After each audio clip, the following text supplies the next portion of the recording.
Good afternoon. So glad that each one of you have full stomachs and and you are ready for a wonderful presentation. And we're just so grateful to have Dr. Youngberg here with us. Thank you for traveling all this way, and that he sent his angels to keep you and each one of us safe on the road. It's cold and it's icy, but the Lord is here and it's a warm church.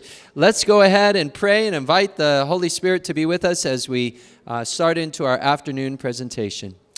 Gracious Heavenly Father, thank you so much for your goodness to us. Thank you for your love. Thank you for the health that you give to us. And we pray that each one of us may be in health, and I pray that we can care for our temples as you have told us to. I pray that you would bless Dr. Youngberg as he shares with us this afternoon. We ask this in Jesus' name. Amen. Thank you, Dr. Youngberg. Thank you, Pastor. It's a pleasure to be here at the Sandpoint Seventh Adventist Church.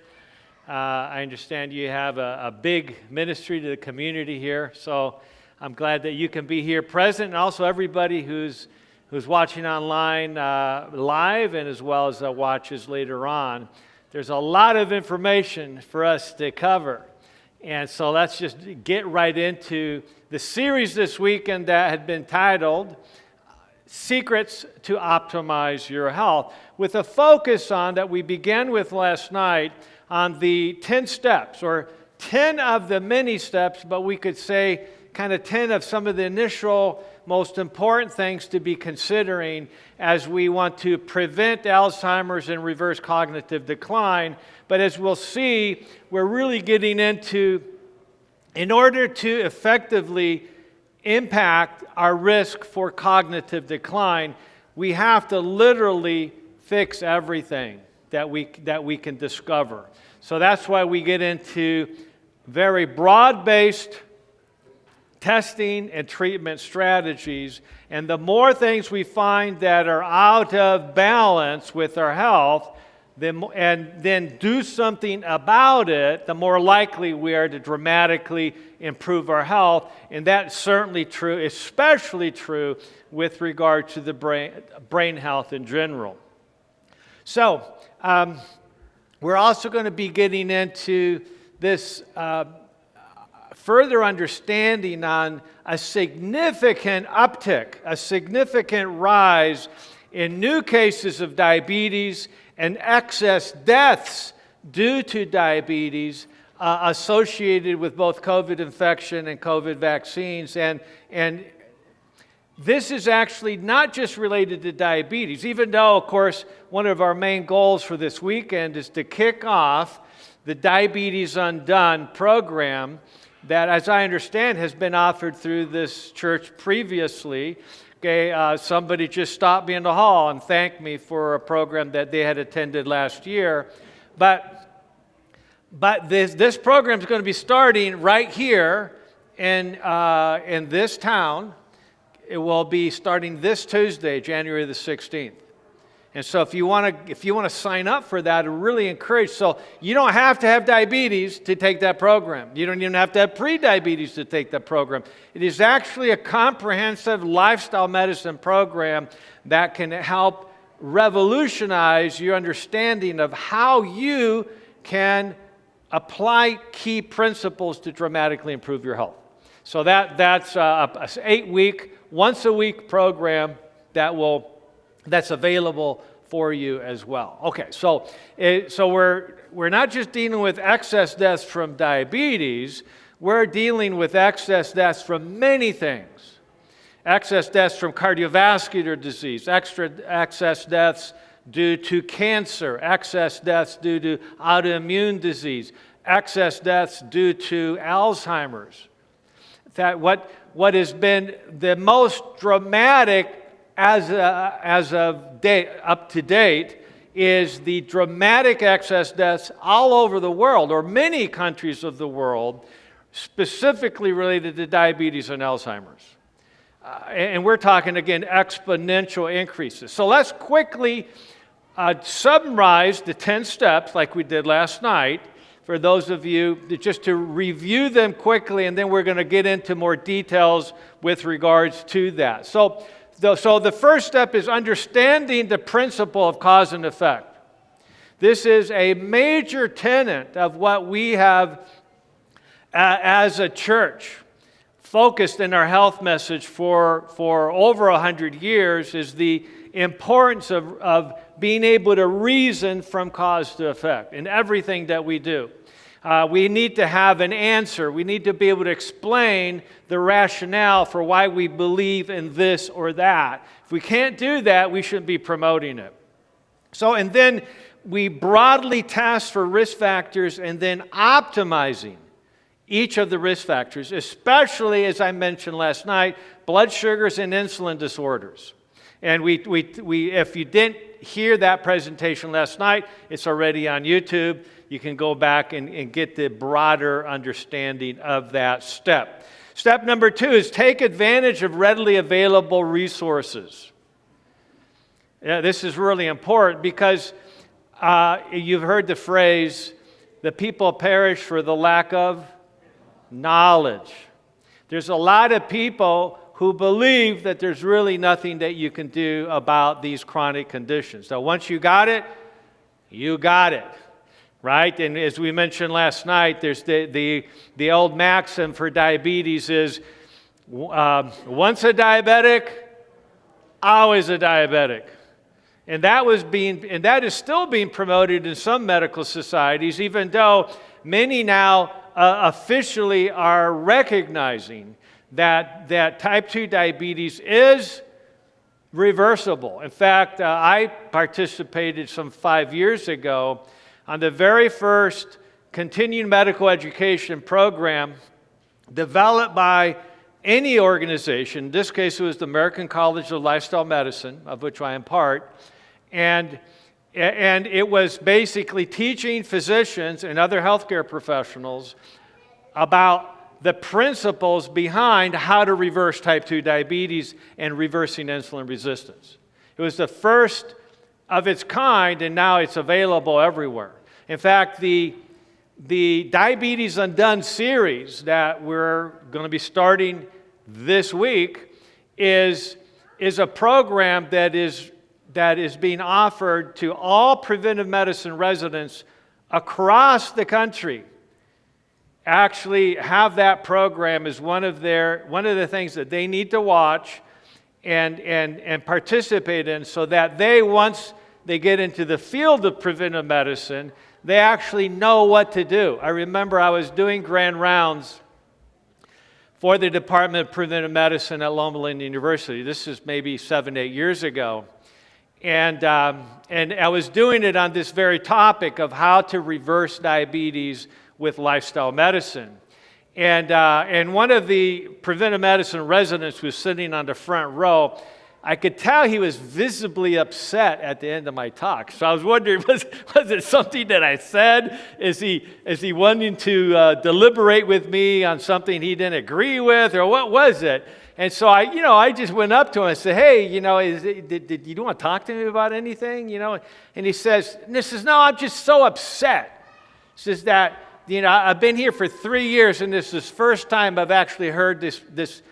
I've heard a practical recommendation how I could actually help my patients reverse diabetes. That was really sad. And so the bottom line is that many preventive medicine residents and other family medicine residents now are having access to these very same programs that you now are making available to your community, because it works. It dramatically improves somebody's opportunity to either reverse type 2 diabetes or make it a lot better. And even type 1 diabetics. I was talking to somebody who his wife had type 1 diabetes that went through the program last year, and you're not going to be able to reverse type 1 diabetes, as we talked about last night.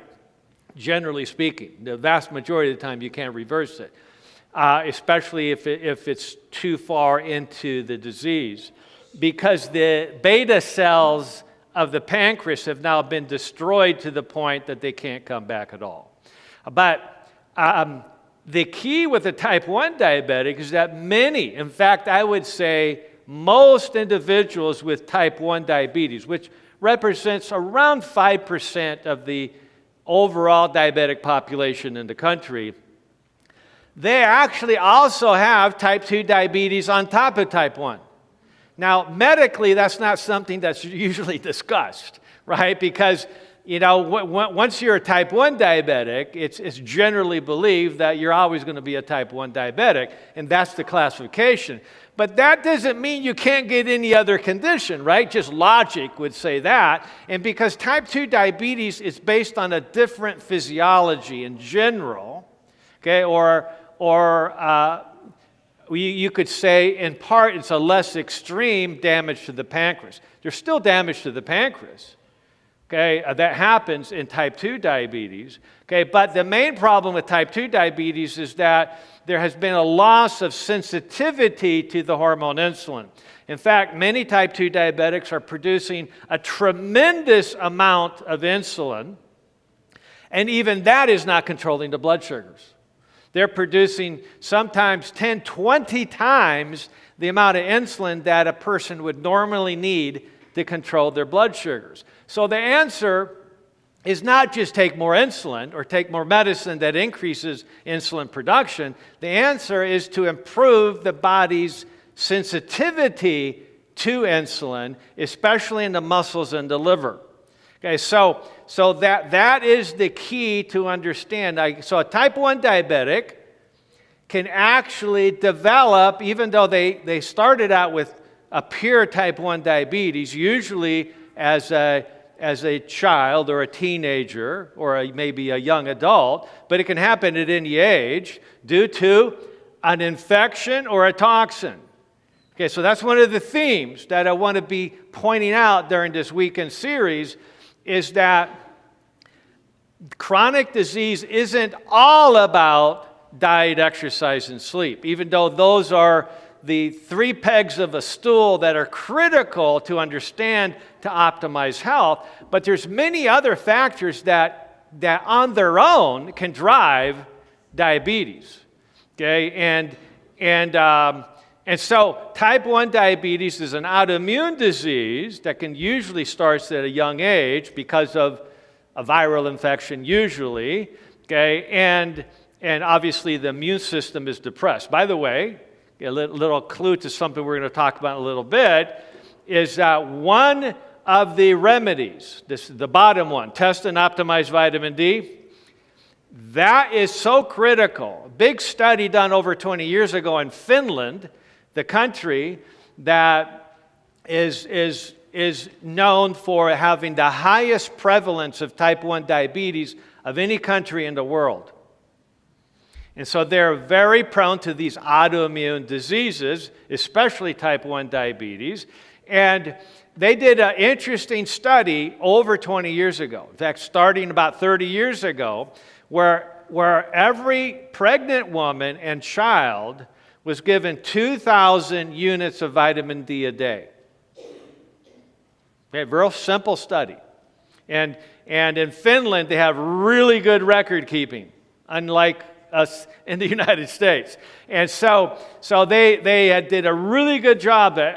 Pretty much everybody that was getting any amount of care was being encouraged during pregnancy. You get 2,000 units of vitamin D every day. By the way, I treated gestational diabetics for 7 years on the island of Guam. Every Wednesday afternoon was our gestational diabetes clinic, which was basically treating women who are pregnant with diabetes, or they're developing diabetes because of the metabolic changes that occur during pregnancy as they're gaining weight, increasing insulin resistance. And there's 2 of the main strategies on these 10 steps we're addressing this weekend. Was a key emphasis of what I did. Actually 3. Obviously, we had to control their blood sugars and optimize their metabolism, and we had to encourage after-meal exercise. In fact, that's where this idea came from, is that pregnant women who have diabetes usually have the best care of any patients, I believe, because they're told you got to have your blood sugars after 1 hour after eating under 120. Their fasting pre-meal blood sugars under 90. It's a much more rigorous approach than all the typical standards for non-pregnant women or adults. So I did that for many years, and there's besides the exercise and the diet and all those key strategies, we made sure that they were taking omega-3 fatty acids, EPA and DHA, which we talked a lot about. We'll talk more about today as well. And then the other thing is vitamin D. In all the studies up to that point when I was working with them, we're actually using 10,000 units of vitamin D in pregnant women every day. So a lot of people think that 10,000 units of vitamin D a day is overkill, that it is way too much. And I just want to say categorically, it is not. It is really rare when a patient of mine doesn't need 10,000 units of vitamin D a day. Okay, and how do you know? How do you know? Yeah, you got to measure it. Okay, that's the key. So you don't just like for 40 years, most gynecologists and doctors would just prescribe estrogen without ever measuring it, right?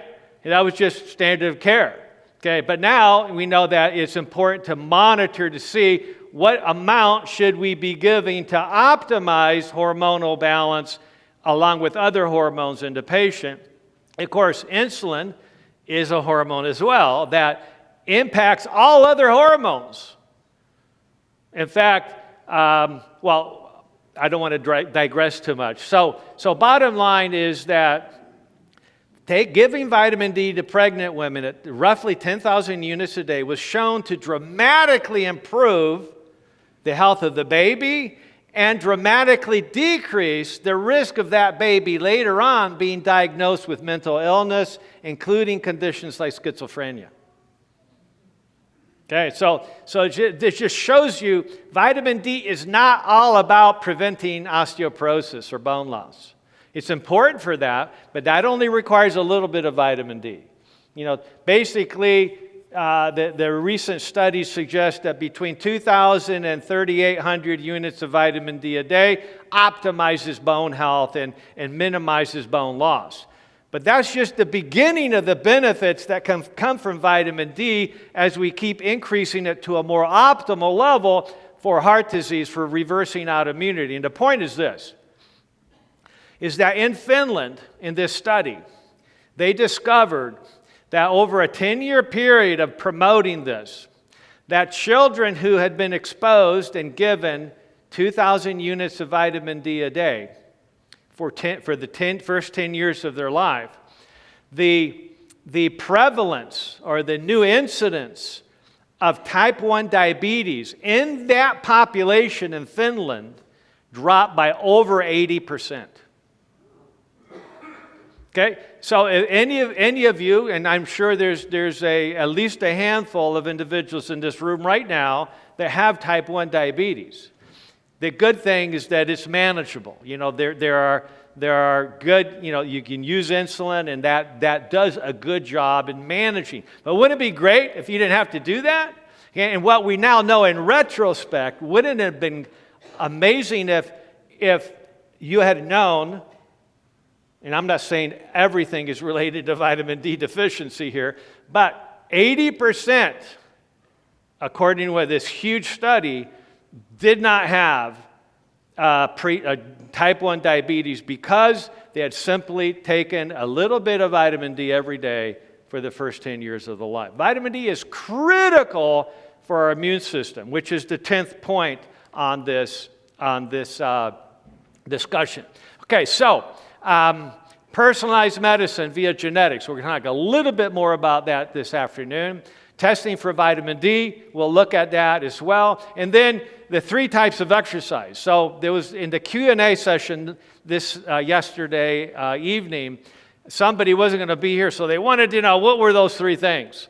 Well, bottom line is that Well, we'll get into that. We'll get into that. The test optimized omega-3 fats we talked about. Sleep quality, critical. Diet, critical. And once again, as I work with patients who have either diabetes or Alzheimer's or heart disease or autoimmunity, unless we fix those three key fundamentals, diet, exercise, and sleep, it's going to be very difficult to show improvements in their condition. So those are three areas that we really want to make sure we put the majority of our emphasis. Whenever I work with patients, even though I'm always looking for the next thing to address, the next simple remedy that we can add based on their testing and their lab work to improve their health, I'm always going back to the fundamentals. How are you doing with your exercise? How are you doing with your sleep in terms of consistency and quality and duration? Are you getting enough sleep? Are you going to bed early enough, etc.? How are you doing with your overall diet? Because unless we continue to do well in those areas, all the simple remedies that we add are not going to be as beneficial. They're still going to help. They're just not going to be nearly as beneficial, because lifestyle medicine is based on the principle of adding strategy upon strategy. You build a foundation and you build on that foundation. Okay, so if you stop addressing the fundamentals, then you have no foundation to operate from. Okay, and then being wise about alcohol. We'll talk about what that means this afternoon. And then optimizing your immune system, which ultimately is the core. The more I've studied this, the more I realize how important it is to really make sure that we have optimized our immune system. And there's various principles that we're going to cover that help you understand that much more deeply. Now, I actually showed this slide last night, but I didn't address it. I just skipped over it. It was next to the last slide that we used. And as we look at genetic testing, here's just a few of the many gene portions called single nucleotide polymorphisms, or SNPs, SNPs, that are little portions of genetic information that will code for something, that will if acted on, if turned on, will produce a certain enzyme or a certain protein that impacts our health in very significant ways. And so, for instance, at the very top, you'll see the MTHFR. MTHFR stands for methyl tetrahydrofolate reductase. You don't have to remember that, okay? But it's basically a gene that codes for an enzyme that's in every cell of your body that's responsible for activating the vitamin folate, vitamin B9. You see, unless you activate this vitamin, it's not going to work very well. And the activation process is adding a methyl group, chemically speaking, to that molecule that's already been developed in the factory of the cell. Okay, so you need, or that you've gotten that vitamin through your diet, and now you need to activate it, methylate it, and turn it into methylfolate. And so the MTHFR mutation was one of the first mutations that was discovered after the Human Genome Project was completed and completely decoded in 2003. And we found that over a third of the American population, of the U.S. population, had one of the two main mutations related to MTHFR. So in other words, this dramatically impacts your ability to detoxify. If you have a mutation to this SNP, you now have an impaired, to a degree, an impaired ability to remove toxins from your body. Is that important?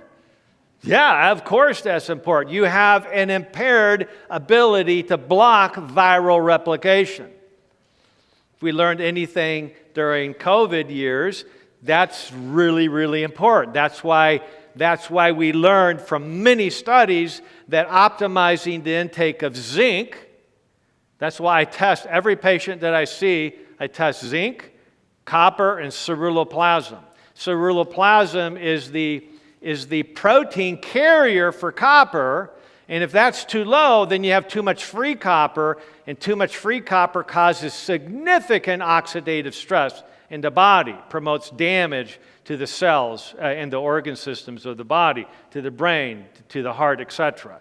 And so the MTHFR mutation blocks the ability of the body, of the cells, to limit viral replication. So we take zinc, and anybody know what else we should take if we're taking zinc to block viral replication? Quercetin. There was, with computer modeling now in medicine, researchers can plug in the information and see what are the most important nutrients available, or medicines for that matter, available that can dramatically limit the risk of getting a viral infection, for instance. And one of the two top nutrients that came up in the overall list, including medications, was quercetin. And why is that? Because quercetin actually is a nutrient that comes from our food that has ability to act as an ionophore, which will basically take zinc and transport it across the cell. Without a transport vehicle, zinc doesn't get into the cell very easily. It's blocked. It bounces off. It can't get in. But when you have quercetin or other ionophores that can actually grab a hold of that zinc and transport it into the cell, now zinc is in the cell and it blocks viral replication. So MTHFR is important for that reason as well. It's also critical in repairing DNA. Does that sound important? Especially in the new age that we're experiencing of turbo cancer, of just exponential rise in new rates of cancer. We want to make sure that we're helping the body repair DNA quickly, not too little, too late. Okay, so that's just one example of why genetic testing is so important and helpful. It used to be that you had to spend anywhere between $200 and $400 to get just that one test done with blood work. And I used to do that on every patient that was willing to pay for that, because no insurance would pay for a genetic test, right? And a lot of people were doing it. They're willing to pay that amount of money. But now you can get that and thousands of other genes all for just over $100 through 23andMe or Ancestry.com or other systems. There's all kinds of options on how you can get that type of testing. The reason it was available through blood work, through the major national labs, is because it's also related to blood clotting. You think that's important? Again, we recognize that micro blood clotting is a huge issue relative to infections. See, and it's not just COVID, by the way. We learned that years ago that anytime you have any infection, you're at greater risk for blood clotting. Any type of infection, okay? Or exposure to certain toxins. So that when you have an infection, the body, the microbes are actually oftentimes releasing or stimulating the body to release various toxins that then make you more prone to blood clotting. All right, so then we have the folate receptor mutations, the ability of folate to actually get into the cell via a transport mechanism on the cell membrane surface. That's a mutation there makes it really hard to get the benefit of folate. Okay, and then COMT is a catecholamine O-methyltransferase gene mutation that, if present, if you have a double copy, COMT, meaning that you have a mutated copy from mom and from dad. So that actually means that it takes 10 times longer for you to break down catecholamines or stress-related hormones than if you didn't have the mutation. In other words, the axiom associated with that is once upset for a long time. Okay, so if you have a double copy mutation to that, genetically speaking, which is always a stereotype, right? In other words, just because you have a double copy COMT, it's actually COMT V158 if you want to be more precise. Just because you have that doesn't mean you're going to have a hostile personality or stay angry easily. It just means you're more likely to, or at minimum, your body chemistry is being negatively influenced even if you don't feel it. Okay, so it's important to know, one of the take-home messages there, make sure you get enough magnesium, especially in a country where at least 75 to 80% of us are magnesium deficient. The vast majority, 4 out of 5 of us, are deficient in magnesium, and generally speaking, most everybody would benefit from taking a little bit of magnesium. That not only helps optimize your blood vitamin D levels, by the way, because magnesium is one of the minerals necessary in helping activate vitamin D. When you take vitamin D as vitamin D3, that's not active vitamin D. It has to be activated in the body and turned into calcidiol, which takes almost a week to do. So that's why you don't wait until you're infected to start supplementing vitamin D. The vast majority of us need to be supplementing daily, and then day by day we're now activating more vitamin D from cholecalciferol into calcidiol, which is really a very powerful antimicrobial peptide. Vitamin D actually helps your body fight microbes, fight viruses, fight cancer. Think of it like ammunition for people on a special operations team that are trying to fight a battle. Without ammunition, they're not going to do anything. So vitamin D stimulates the formation of calcidiol and other chemicals that act as antimicrobial peptides. Okay, the pony mutation. It's actually PON1. I call it the pony mutation. And I tell patients, just visualize a pony running through a toxic waste dump, and these rusty barrels of pesticides are dripping on it. So it's a visual that they'll never forget. And if you have the pony mutation, you're much more likely to neurologic disease. You're much more likely, especially for Parkinson's disease, because this is the gene that codes for the enzyme that breaks down pesticides. And so we're all exposed to pesticides, probably every day at some level. And you may not be exposed to any more pesticides than anybody else. In fact, you may be rigorously trying to limit your exposure to pesticides by eating organic and limiting your exposure to these things. But if you have a mutation to your ability to break down pesticides, even with little exposure, little by little it builds up in your body and now causes these harms. And so that's why understanding if you have that PON1 mutation, that ups the ante and helps you be more focused on developing day-to-day, week-to-week strategies that help your body remove those toxins effectively from your body. ApoE4 mutation we already talked about, related to Alzheimer's, strongly related to Alzheimer's. BDNF is brain-derived neurotrophic factor, a mutation that, if present, creates the production of an enzyme by the same name that doesn't work as well as in producing a hormone-like substance by the same name, brain-derived neurotrophic factor. that is responsible for healing our neurons in our brain.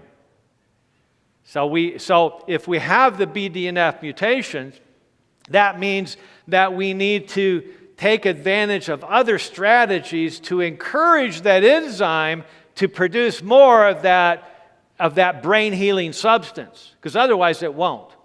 Okay, and this, by the way, the three things that I suggest every time I see that mutation is make sure you're doing exercise on a regular basis. So pay attention to the exercise section coming up. Okay, number two, take curcumin on a regular basis, and that's really good for the brain. Curcumin has, based on the medical literature, has a very special place in helping the brain activate the production of BDNF as a hormone to help heal the brain. Okay, so in fact, Dr. Bredesen, in what we call the Bredesen protocol, and the RECODE report, which is a high-level health risk assessment, it's like 60 pages long. He recommends to the average person with cognitive decline 1,000 milligrams of curcumin twice a day.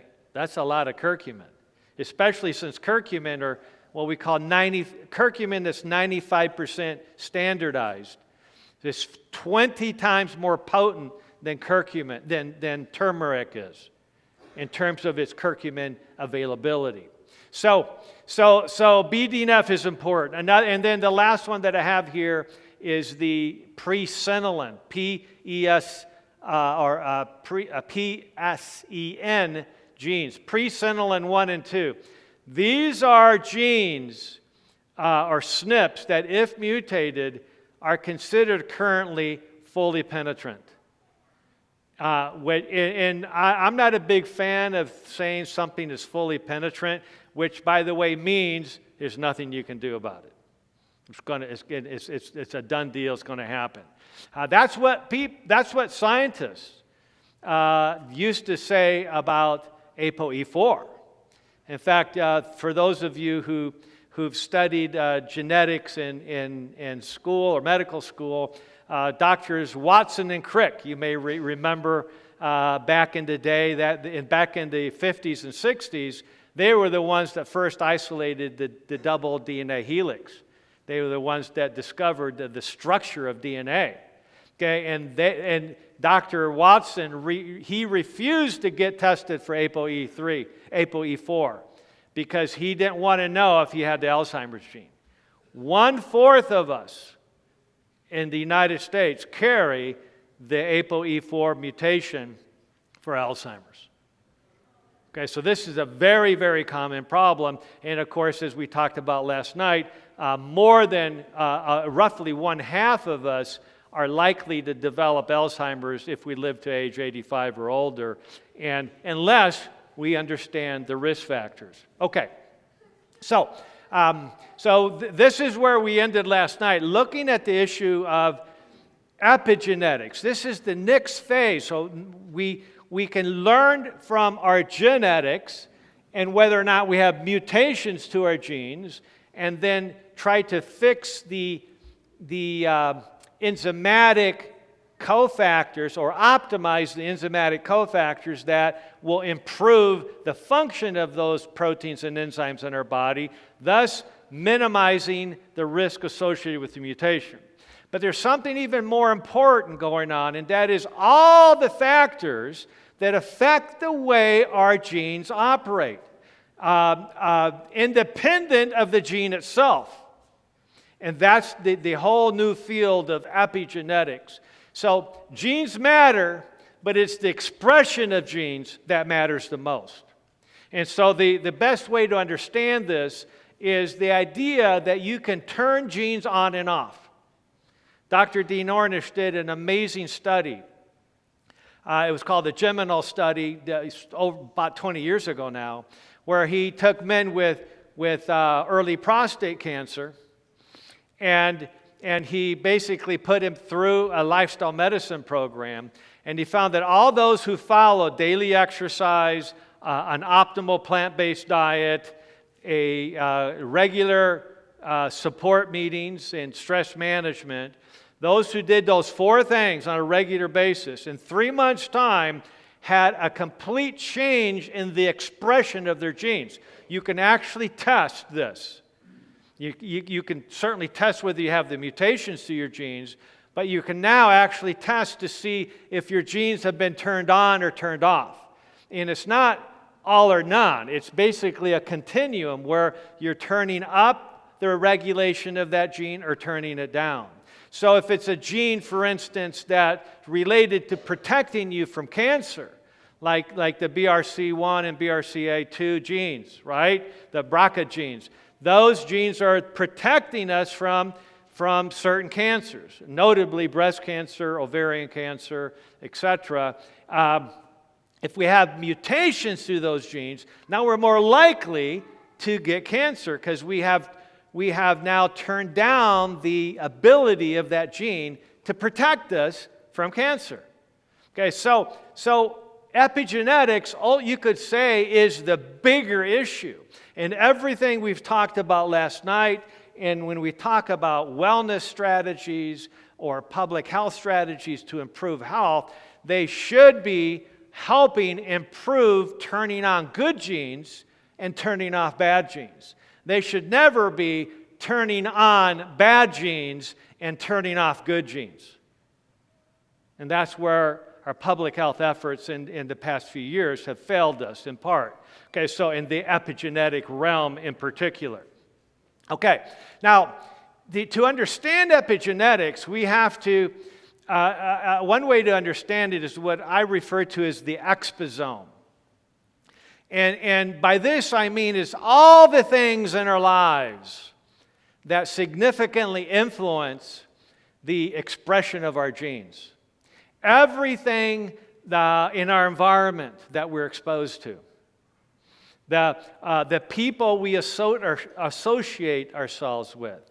The things that we read, the things that we look at, the foods that we eat, the fluids that we drink, the things that we think, all are part of this exposome that have a profound influence on changing the way the genes operate. It's still the same gene, but how are we using that? Are we using that for improving health and healing potential? Or is our exposome, on average, collectively driving us the other direction, creating disease and disability? Okay, so I actually thought of this on the flight over yesterday. So I actually wrote this, the slide yesterday. I was thinking about the concept of the 2 greatest commandments. And we all know, with this story of Jesus is approached by teachers of the law, and they're trying to trick him because there'd been this dialogue between all the teachers of the law. Which is the greatest commandment? It's kind of like, oftentimes I'm asked the question, okay, of all these health remedies they have, which is the most important one? And I always say, like, it's the ones that you're not doing is the most important one, right? Because they're all important, but Jesus in his wisdom said basically it boils down to love God and love your neighbor. Just essentially encapsulating the entire context of the 10 Commandments.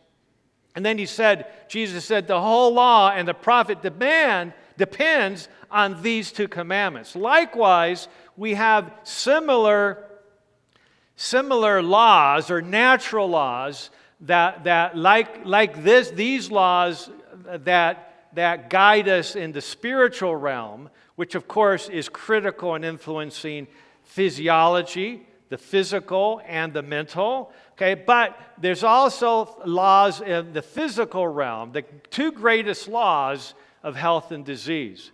And this was actually stated by one of my favorite professors. I'd never had the chance to meet him in person, but he was a professor of medicine at Yale University. And he spent many years overseas practicing medicine, and then came back and spent the last few decades of his professional career at Yale University. And when I started watching his YouTube presentations back at the very beginning of YouTube, and I was watching him back in the late 80s, and he reminded me of Norman Rockwell. Okay, I think many of you will know who I'm talking about. Norman Rockwell was this amazing artist and would paint these paintings that had amazing messages. Okay, and these messages kind of really got to you and inspired you. And that's what Sidney Baker, Dr. Baker, inspired me back in the books he wrote 40 years ago are still cutting edge today. Just because a lot of people in the healthcare field are not applying those principles even today. So he said this: optimal health and the potential to heal requires that we do two things. Number one, provide all the necessary elements to optimize the system. Okay? Number two is to remove any interfering elements. Because these are the two greatest commandments from which everything else comes. Okay, so how do we apply this? So Dr. Sidney Baker said nutrients, in the broadest sense of the term, even sunshine is a nutrient, in the sense that this morning I spent about half an hour walking up the hill from the cabin where I'm staying. I'm really enjoying staying there. I wish I could stay longer. I got to get back to work. But so I walked for about half an hour up the hill, and it was still early enough in the morning where the sun wasn't, the trees were blocking the sun, and then I hit a stretch of east-west road, so that there was a big enough gap for the sun to shine in on the road in between the trees. And I just stopped there for a couple minutes, and then I realized, well, I could just walk back and forth and still get the same benefit. And did you know that the majority, over 95% of the melatonin, the repair and fix-it hormone in your body, is actually produced if you're exposed to early morning sunlight? Most of it is not produced at night by your pineal gland like I used to believe. Okay, now that's one reason we want to get good night's sleep and get exposed to the sun in the day, so the pineal gland can produce more melatonin at night when you're in complete darkness.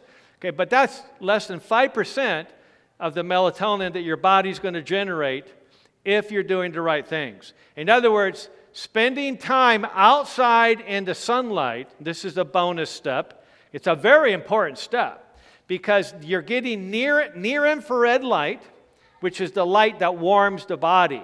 So have you ever noticed you can be wearing 6 layers, including a big thick jacket and a hat and gloves, and you feel the warmth of early morning sunlight penetrating? Did you know that near infrared actually penetrates bones? It goes right through bones. Bones don't even touch it.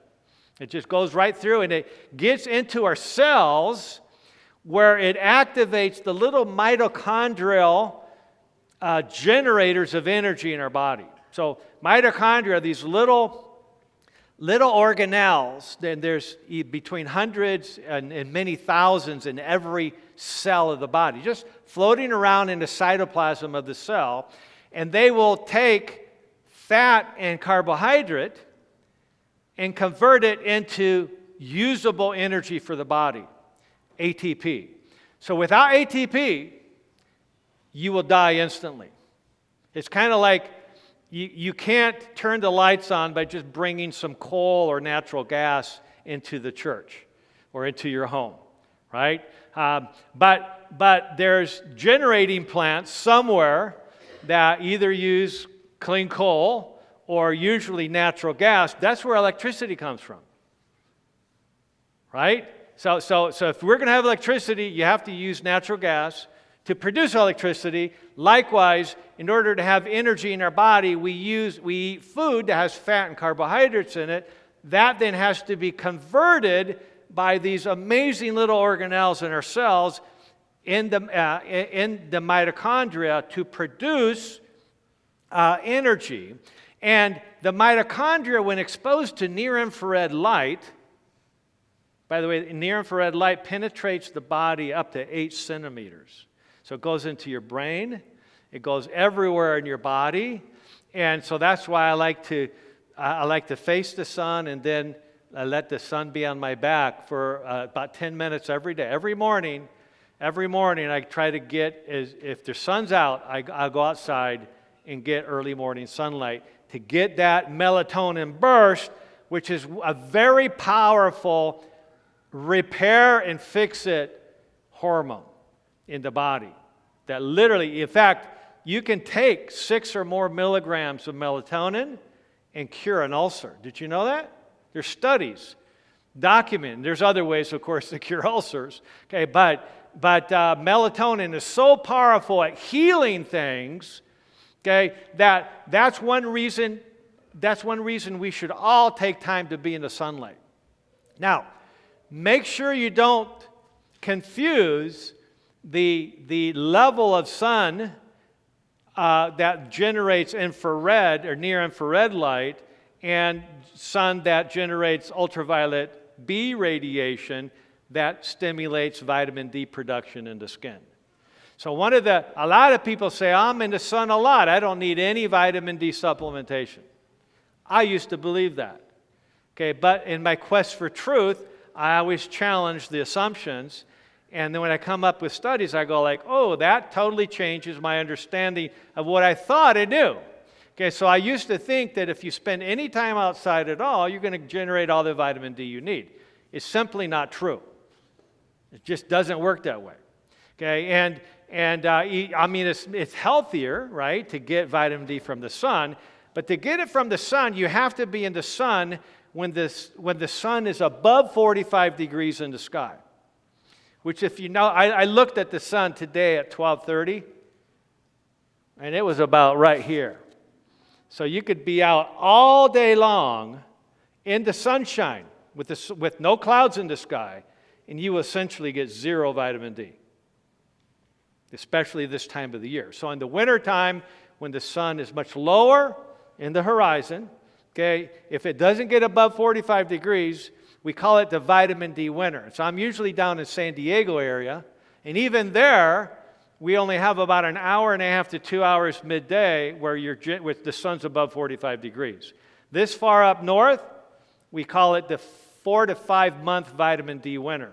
You could be outside all day long and you're making 0 vitamin D. So don't make the mistake that, hey, I'm an outdoors person, I'm getting all this vitamin D because I'm outside. Just not happening. Now, what if the sun was above 45 degrees?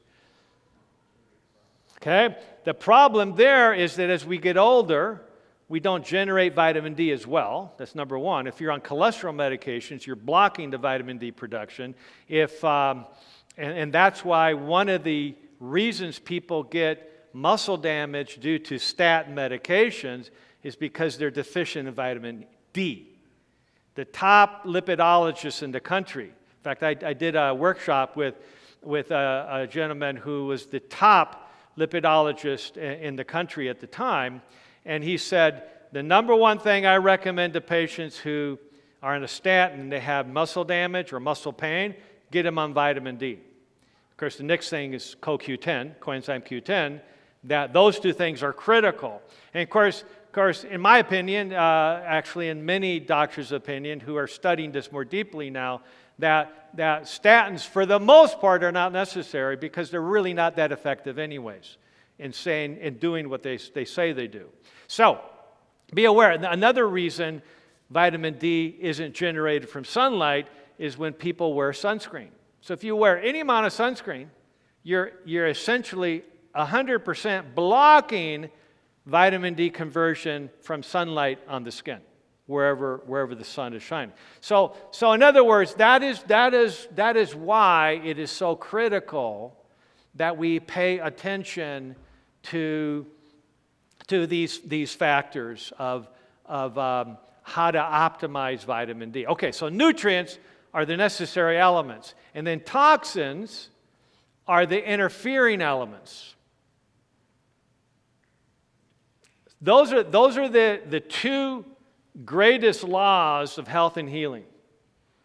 Okay, and for some reason, up until recently, there's been a tendency to not even talk about toxins in medical circles. And when in fact, helping the body remove toxins effectively is so critical. Okay, and this is also from Dr. Sidney Baker. This is one of his axioms. He said, he called it his thumbtack rules. He says, if you're sitting on a tack, it's going to take a lot of aspirin to make you feel better. Right? Okay, so that all makes sense. And then his corollary to this is if you're sitting on two tacks, just removing one of those tacks doesn't make you 50% better. Okay, so of course his whole point here is that to get healthy, we have to remove the cause of the problem, not simply remove the symptom. Right? And of course, my corollary to this is what if, as Dr. Bredesen pointed out that I showed last night, what if you have 36 different things going on that are all combined to drive the activation of diabetes or heart disease or cancer or dementia? Okay, just removing a couple of them isn't going to fix the problem. We have to remove the vast majority of them to address this. Now, here's a key principle that I discuss in my book, and it's my perspective on dementia. The more I worked with individuals who had dementia, the more I realized that this is something that waxes and wanes. In other words, it's not as a organic disease as a lot of people think it is. This is something that changes from day to day. And anybody who's worked with a dementia patient or a family member knows, okay, that there's good days and bad days. In other words, we need to find out what is driving the good days and what are the things that are driving the bad days that we can start avoiding.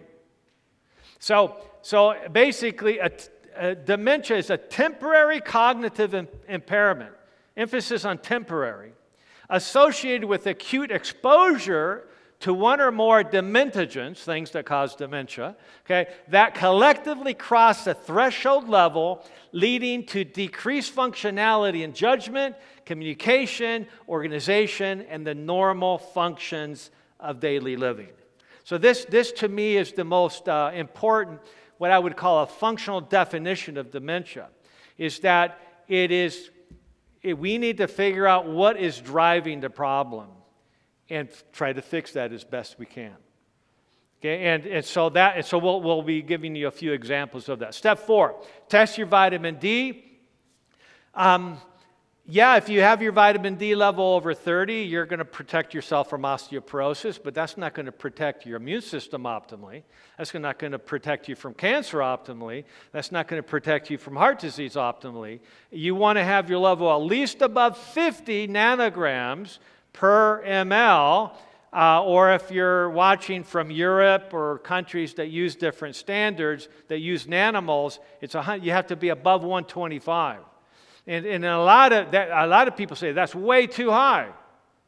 It's not too high. I've been checking vitamin D in every patient for at least 25 years, ever since I was in Guam, and I was just reading the Pacific Daily News, a little newspaper that comes out every day in Guam. And in the lifestyle section, I read this write-up about a researcher at Harvard, a physician, who had done the same statistical analysis on vitamin D in the blood and cancer as had been done previously between smoking and cancer. It was the same type of analysis. And what he found was, much to the consternation of some of his colleagues at Harvard, is that the level of vitamin D in your blood had more to do with whether you'd get cancer or not later on than whether you smoked or not. Now, Don't misunderstand what I just said. Some people say, like, wow, if you just optimize your vitamin D, you can smoke. Did I say that? No, I did not say that. I'm trying to make a point of how important it is to optimize your vitamin D level. That at least statistically in the epidemiologic studies, it's been shown that the power of vitamin D to protect you broadly from cancers is actually greater than the power of not smoking in not promoting cancer. Okay, that means that we need to take advantage of both strategies, right? Don't do anything that's causing damage, and make sure that we're providing the necessary elements, which vitamin D is a critical element. I remember I presented that at many conferences, medical conferences, and one time I was presenting at a conference actually at my alma mater, Loma Linda University, and one of the major professors in the room, when I said that, actually laughed out loud, basically that's crazy. And so I kind of laughed with her, and I said, it's based on the same statistical data that we use to determine if smoking causes cancer or not. And there's actually better research on vitamin D, because you can do better research on vitamin D than you can on smoking, right? It's unethical to say, okay, you're part of the control group and you're part of the treatment group. You can't do that with smoking, right? So we actually have more verifiable data on vitamin D than we do on smoking. And yet so many people still believe they don't need to supplement vitamin D. There'll come a day when we won't have access, potentially, to vitamin D. Okay, and then we're going to have to focus on midday sun, appropriate. By the way, if you get early morning sunlight, you build your antioxidant status through the melatonin production in your mitochondria, so that now you're protected from the potential damaging rays or excess UVB. So ironically, being in the sun longer, starting earlier in the day, is better for you than not being in the sun in the morning and just going out at noon.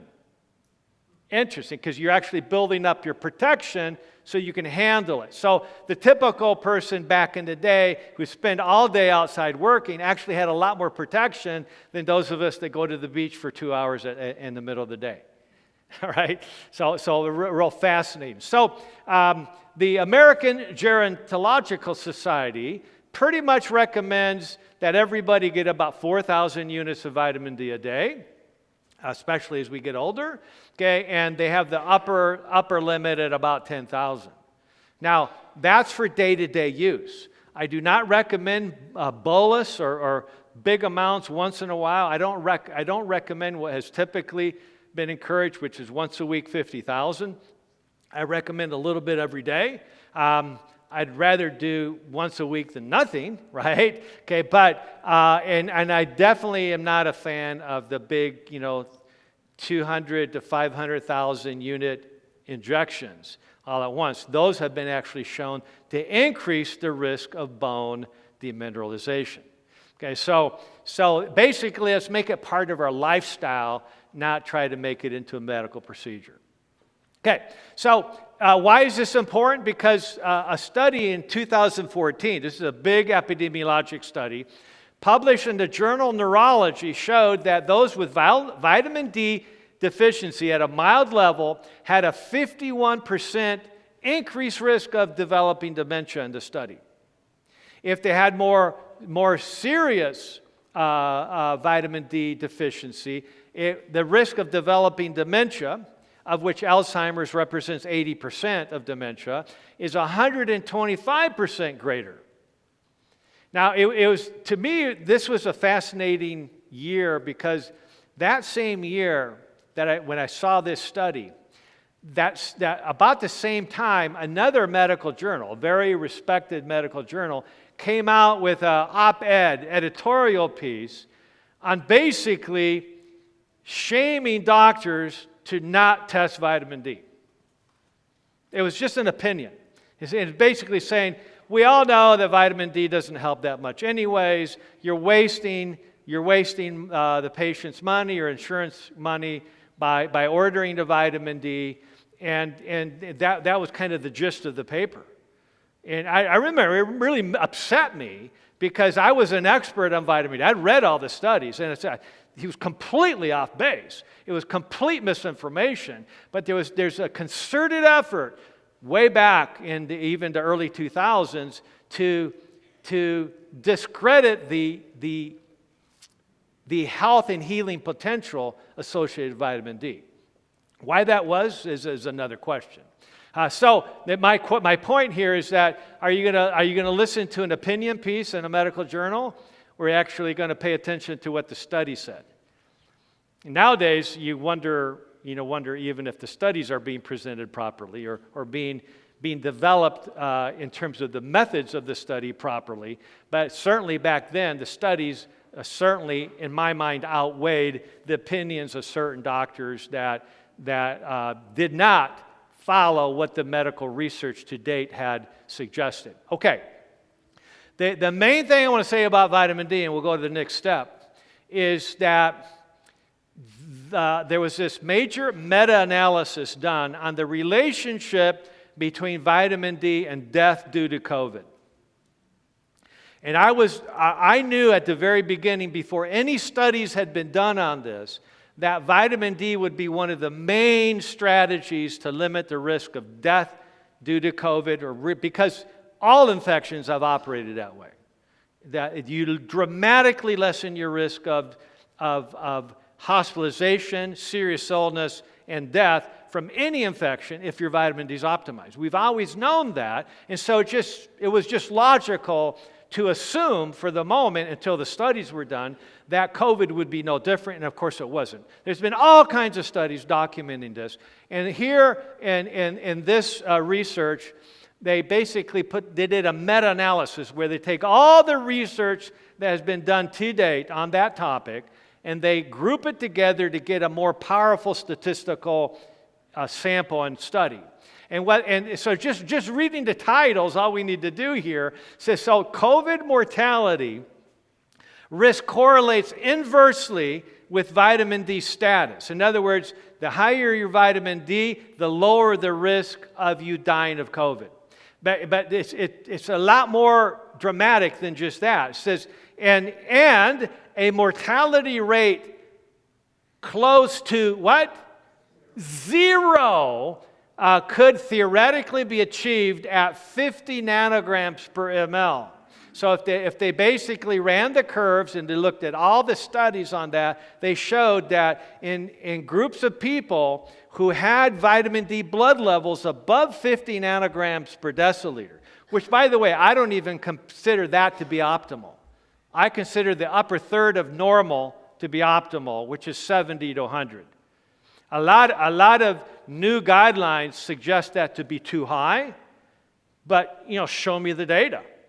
I don't see any data that suggests that that's too high, okay, especially if you're optimizing vitamin K2, magnesium, and vitamin A at the same time. The typical risk associated with single nutrient repletion, which I think is a mistake, when you just replete one nutrient and don't do anything else, okay, is that you could increase one nutrient to the detriment of other nutrients. So like if there's competing factors, for instance, vitamin A, we've always known that pregnant women should limit their vitamin A intake to not more than 5, possibly 10,000 units a day. Why? Because high levels of vitamin A actually impair the absorption of vitamin E unless you're also getting some comparable amount of vitamin E. And the toxicity of excess vitamin A, which is relative, okay, is related to your deficiency of vitamin E, not the fact that you're getting, quote, too much vitamin A. So it's all about balancing, right? It's about making sure that we're looking at the big picture and not just saying, I'm going to improve my health with one thing and one thing only, and that's vitamin D. Even though that would still be better for you than not doing it, but we want to optimize, right? So this was a very powerful study. Essentially, and other studies have confirmed this, that if you had been taking vitamin D even in the weeks prior to getting COVID or a major infection like that, not only were you less likely to get infected, and you're less likely to get seriously ill from it, but you're essentially very, very low risk of dying from it. Even the Delta wave. It just didn't happen. That's how powerful vitamin D is by itself. In other words, of all the people who actually died of COVID, and of course we now know that the vast majority of people that were counted as dying of COVID died with COVID, not because of COVID. Right? Completely different scenario. And so, but those who did die of the infection, actually, okay, that at least 90% of those could have survived if they just had optimal vitamin D levels. So that's powerful. And it also applies to those of us that are struggling with some form of long COVID, okay, which is a continued effect of whether it's fatigue or brain fog. By the way, all that's going to just exponentially increase Alzheimer's in the future. If we have long COVID, we got to be paying attention to our brain, because our brain is a main target of that. And so we want to optimize. Okay, let's keep going. So once again, the reason why we're doing this weekend is to promote this idea that there's things that you can do about and improve your health. Take advantage of the Diabetes Undone program that's coming up next Tuesday. Okay, so step 5, strengthen your muscles, and that with the 3 types of exercise that optimize cognitive function, and of course, lower your risk of cardiovascular disease, lower your risk of diabetes as well, dramatically. Now, so let me first tell you the twin studies. Oftentimes, I work with patients who have advanced dementia, and many of them are wheelchair bound now. They're not able to get around and walk around anymore. So I said, I'm encouraging the caregivers to help them stand up and do some weight-bearing activities. Some of them have these slings that can kind of hold their weight so that they can be on their feet a little bit. But I encourage them to help them get as much weight-bearing activity as they can handle, because otherwise, if you don't use those muscles, they will atrophy. Okay, and as those muscles shrink, so does the ability of those muscles to strengthen the brain and activate the brain to produce those healing hormones, the BDNF. Okay, so the twin, I frequently talk about twin studies. Of course, twin studies is when you have somebody that's genetically identical. 2 people, brother and sister, are genetically identical. And, of course, they have different lifestyles as they get older, right? They live different places, and they choose different things. So they have a different exposome that we talked about earlier. And what's interesting is they did some simple analysis where they measured the strength of the thigh, the size of the thigh, and the strength, the muscular strength of the thigh. The twin, the female twin, in their 60s and 70s, who had the strongest thighs, had the least risk of dementia. And that's not just because exercise in general is so good for the brain and improving circulation of blood to the brain, etc., but just the act of contracting your thigh muscles or other main muscles of your body actually directly triggers synapses in the brain that help heal the brain. Okay, so just the act of exercising your muscles alone, tremendously therapeutic for the brain. Okay, so we went to then what's called resisting sarcopenia, which is just a medical term for puny muscles. Sarco is muscle, and penia is small, getting too small or weakening. So bad things happen to us when we're not fit. So it's this whole concept of if we don't use it, we will lose it. Now, the 3 types of exercise are walking after meals, or doing some movement activity immediately after finishing a meal, as often as possible after meals, because that will lessen the blood sugar buildup after the meal, which then decreases the stimulation to produce more insulin after the meal, and controlling both blood sugars and insulin immediately after the meal, which peaks about 1 hour, by the way. So if you wait to do your exercise an hour after you eat, it's still good for you. It's just you've missed the opportunity to influence the peak. You already have peaked, and you're already getting the negative influence of the high sugar and the high insulin level at the same time. So light activity immediately after most meals is one of the most powerful ways to address diabetes, prediabetes, insulin resistance. It's one of the most powerful ways to improve blood flow and activity in the brain after a meal. Most of us know that after a meal we tend to get a little groggy, a little brain fog. Kind of gets because the blood isn't circulating through the brain in the same way. It's congregating here in the visceral organs. And when we do light exercise, we redistribute that blood and get the nutrients to the brain. So that's how we do so much better. So light exercise after meals, aerobic type, some type of light, get sweaty exercise at least 3-4 times a week. And that's in addition to walking after meals. Walking after meals doesn't count as what I would refer to as cardiorespiratory endurance activity. And then thirdly, strength training. And it doesn't have to be a lot. I tell some of my patients, I have patients all over the country because I do most of the consults by Zoom. And so I tell them, I say, they were looking at me through the computer, right? And I say, can you do this? If they can't walk, can you do this? Oh, yeah, I can do that. There you go. You got your exercise. Okay, just do arm exercises like this. You can do that sitting down. You can do that walking. You can walk in place a little bit. That's actually really good exercise. Okay, and that's one initial way of helping strengthen muscles you don't regularly use. But you can do a 7-minute workout on YouTube. Or just go online and find a 7-minute workout that's designed to strengthen your core muscles. And there's all kinds of 7-minute workouts for all age groups, all fitness levels. Just find one that you like, and you can do that every day. 7 minutes is all it takes.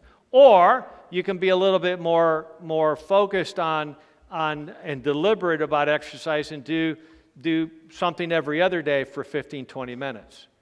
Okay, so those are important strategies. A quick story on 90-year-old individuals who 70% of them were requiring walkers or canes to get around. They were put on a 10-week program doing strength training 3 times a week for 20 minutes. So they did the most basic exercises that strengthen the thighs, that strengthen the core, that strengthen the upper body, just what they could handle at age 90. And these were both men and women. And what they found is by the end of 10 weeks of doing that minimal strength training exercise, that the vast majority of them that had required a cane or a walker to get around no longer needed that. You know why? Because when you strengthen your muscles, and by the way, when you take vitamin D and strengthen your muscles, you become more agile. So if you happen to catch your foot, instead of going down on your face, right, because you're weak, okay, you catch and you quickly catch yourself. Okay, so when you're more agile and you can move more quickly, you can actually save yourself a lot of trauma on your wrists, on your face, on your shoulders, and your knees in terms of falling, or your hip. So, and after 10 weeks, most of them no longer needed support in getting around because they were now felt strong enough and more confident to get around without falling. And number 2, when they checked the size of their muscles, this is 90-year-olds, 90-year-old bodybuilders, right? Okay, they actually increased the size of their muscles by 10% in 10 weeks. Wow.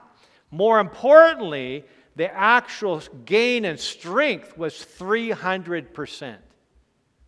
So never think that you're too old to get into an exercise program, especially a strength training program. This is for everybody. It's not just for people that like sports. It's not just for jocks. It's for everybody, because the health of our brain and our pancreas depends on it.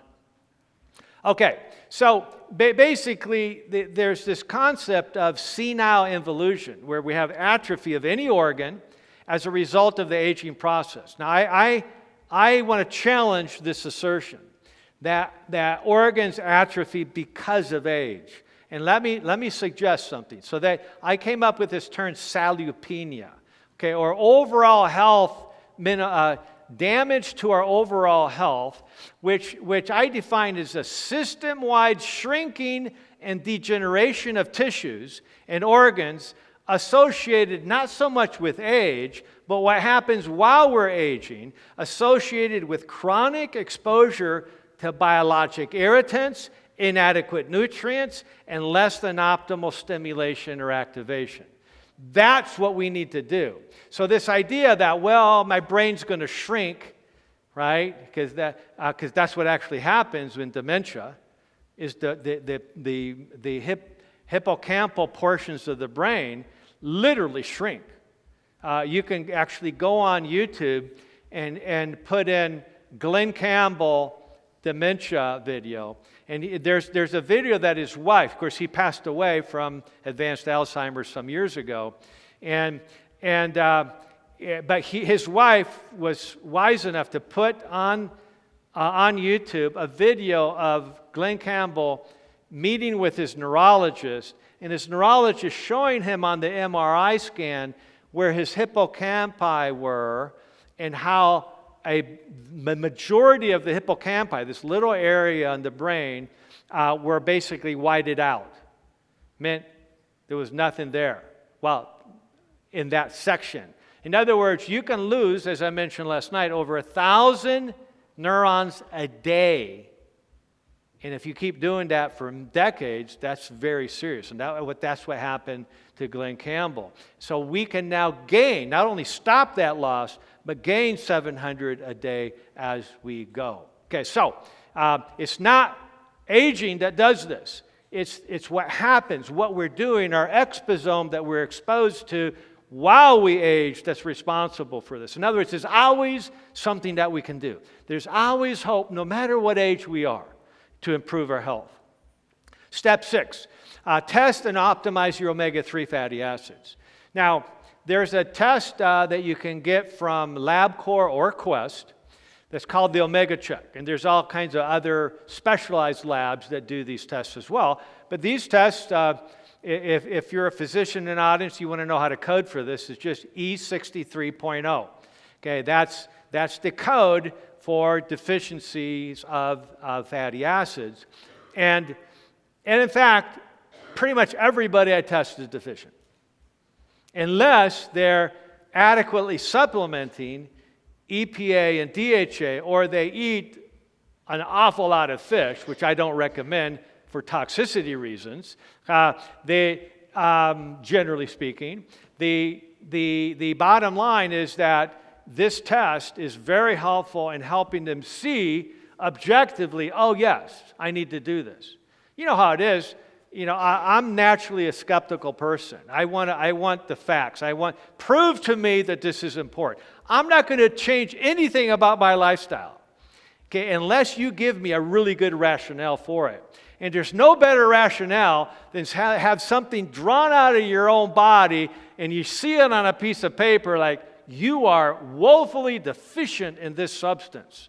And here are multiple studies that show that levels even higher, even double, triple than you have right now, are associated with a doubling rate of dementia. That gets most people, okay? And that got me too. That's why I used omega-3 fatty acids on a regular basis. Now, the goal, my average patient with EPA, when we measure the percentage of EPA in as part of the overall fat content of the blood, okay, it should be 2%, which is the upper end of reference, because almost everybody's too low. Okay, I see it at 0.5 almost all the time. So it's literally 4 times too low in most of my patients.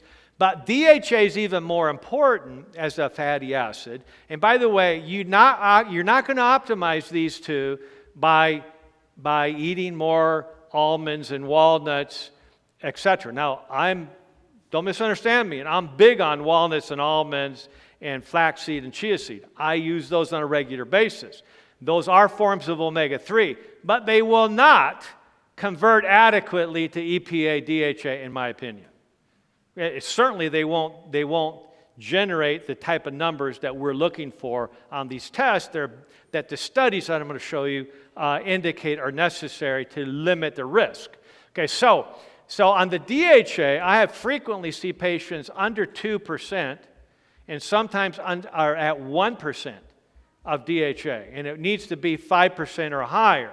So let's take a look at this.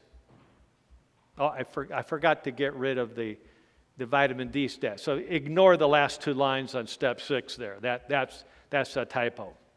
Okay, so here's the first study on omega-3s. And this was a study conducted at UCLA. It was an amazing study with mice. What they did is they took a group of mice and they taught them how to get through a maze. It took a little while for them to figure out. So once they actually came to that maze, they knew exactly where to go to get out to their little tidbit, their little reward, right? And so after all these mice knew exactly how to use the maze, they then divided them into 3 groups. One group, they fed all the groups with exact same Purina mouse chow diet, literally what it's called. Okay, but one group just got water. They were the control group. The other group got high fructose corn syrup water. That would be somewhat equivalent to having like 1 soda that's high in high fructose corn syrup a day. And the other group got that plus omega-3 fatty acids. So after 6 weeks of exposure to these different diets, they tested them on the maze again after being away from the maze for 6 weeks.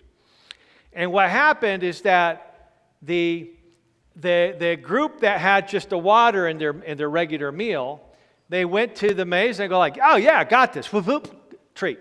They knew where to go. They did it like normal.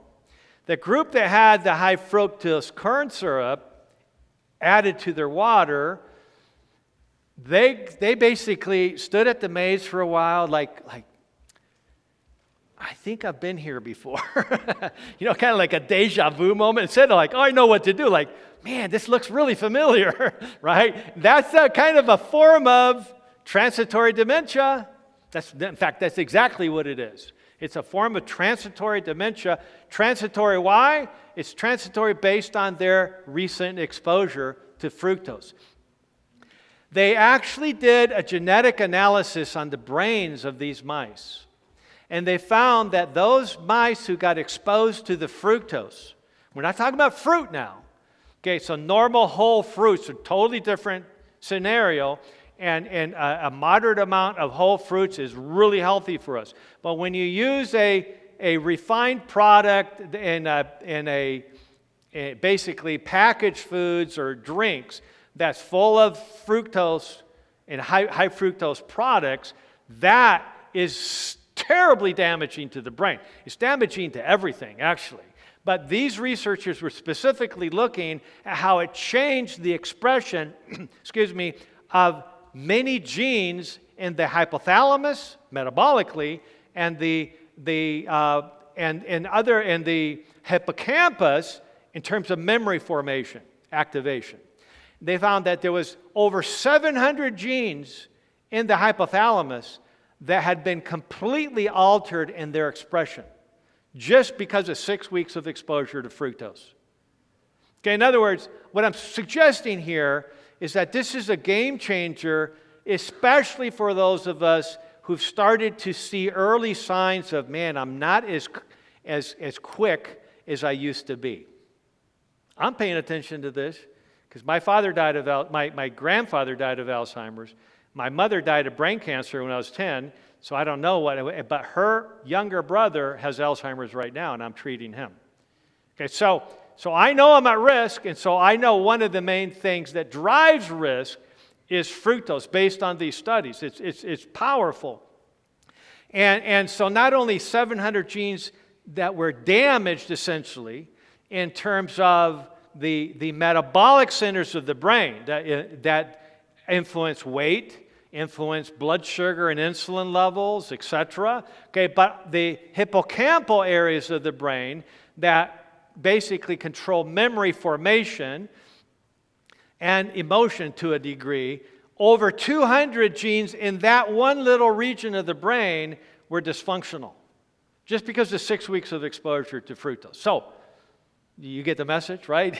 That's really, really important. Now, what was really fascinating about this is that when we got to the third group of mice who got the fructose, but they also got the essential fatty acids, EPA and DHA, the researchers discovered that having that additional EPA, DHA negated the damage of the fructose.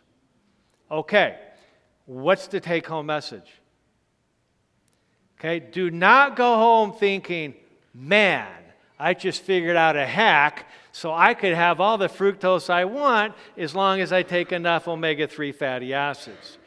The omega-3 fatty acids are definitely protective, okay? But in a situation where we're dealing with the most complex organ known in the universe, the human brain, okay, we don't want to leave any stone unturned to optimize brain function, and another way of saying that, minimize the risk of developing cognitive decline, which is exponentially rising throughout the world right now, okay, in terms of mortality and morbidity, death rates and sickness due to brain, heart, autoimmunity, cancer, and diabetes are just going sky high in the last 2 years. Okay, so very powerful study that was discovered. Now, here's a study published in the journal Neurology. It was published in October of 2022, and basically they were looking at over 2,000 individuals that were part of the Framingham Health Study. I actually got to meet Dr. William Castelli personally at an American College of Physicians meeting, this must have been 30 years ago, at the time when he was in charge of the Framingham Health Study, which is the biggest study ongoing ever. Started in 1948, and now we're into third generation of everybody in the town of Framingham, Massachusetts, is getting tested regularly. Every 2 years they get tested. So it's a massive study with all kinds of data. And so what they did is these are middle-aged individuals. Kind of scary when I'm no longer in the middle-aged group of individuals. But the average age was 46. And they found that those who had the highest levels of EPA and DHA had better neurogenesis, in other words, the ability to make new brain cells. They had better neurotransmission. Their brain worked better. You were able to connect the dots more effectively. You're sharper. And inflammation resolution. Inflammation went way down. And they also had higher hippocampal volume. Now, one of the things I oftentimes recommend to patients who are concerned about cognitive function, okay, maybe they have been diagnosed with early Alzheimer's. The recommendation is to get a brain MRI and have the imaging center actually do what's called the hippocampal volumetrics. They can actually measure the size, the volume or size of each of the sections of the brain. But in this case, we're especially interested in the hippocampi, one in each hemisphere, and to compare it to an age-matched, gender-matched cohort to see how you compare. Okay, and so it's a percentile. So 50th percentile means that you're about average. And I've had patients who I've worked with for years that were less than first percentile. In other words, the size of their hippocampi were so small, it's hardly detectable. Like the majority of it was gone. Okay, and they were able to still perform because they were focusing on all these other strategies. So they didn't have a lot of reserve potential. They didn't have any reserve potential. So even having once a month a little bit of fructose, like in a soft drink or in a packaged food, would set them back for days. This is really important. So the less reserve we have, the more sensitive and more obvious it becomes when we're exposed to foods that are not healthy with us. Those of us that have a high reserve potential, we don't understand because we can eat all these unhealthy foods and we might feel a little weird, okay, but, maybe have a little indigestion, but, our brain still works fine. But that doesn't mean we're not destroying brain cells every time we do that. We, in fact, are. Okay, it's just that it's going to take a while before we notice it because we have so much reserve in those sections of the brain. All right, and here's another study published in the journal Nutrients. That it was a 7-year study, also with the same group, the Framingham Health Study. In this case, they looked at elderly individuals, 65 and older, 1,500 of them, and they found that there was a 49% lower risk of developing Alzheimer's if your DHA was above 6% compared to less than 3.8%. And essentially every one of my patients that I test on this is typically between 1 and 2. So just being under 3.8 basically doubles the risk of developing Alzheimer's.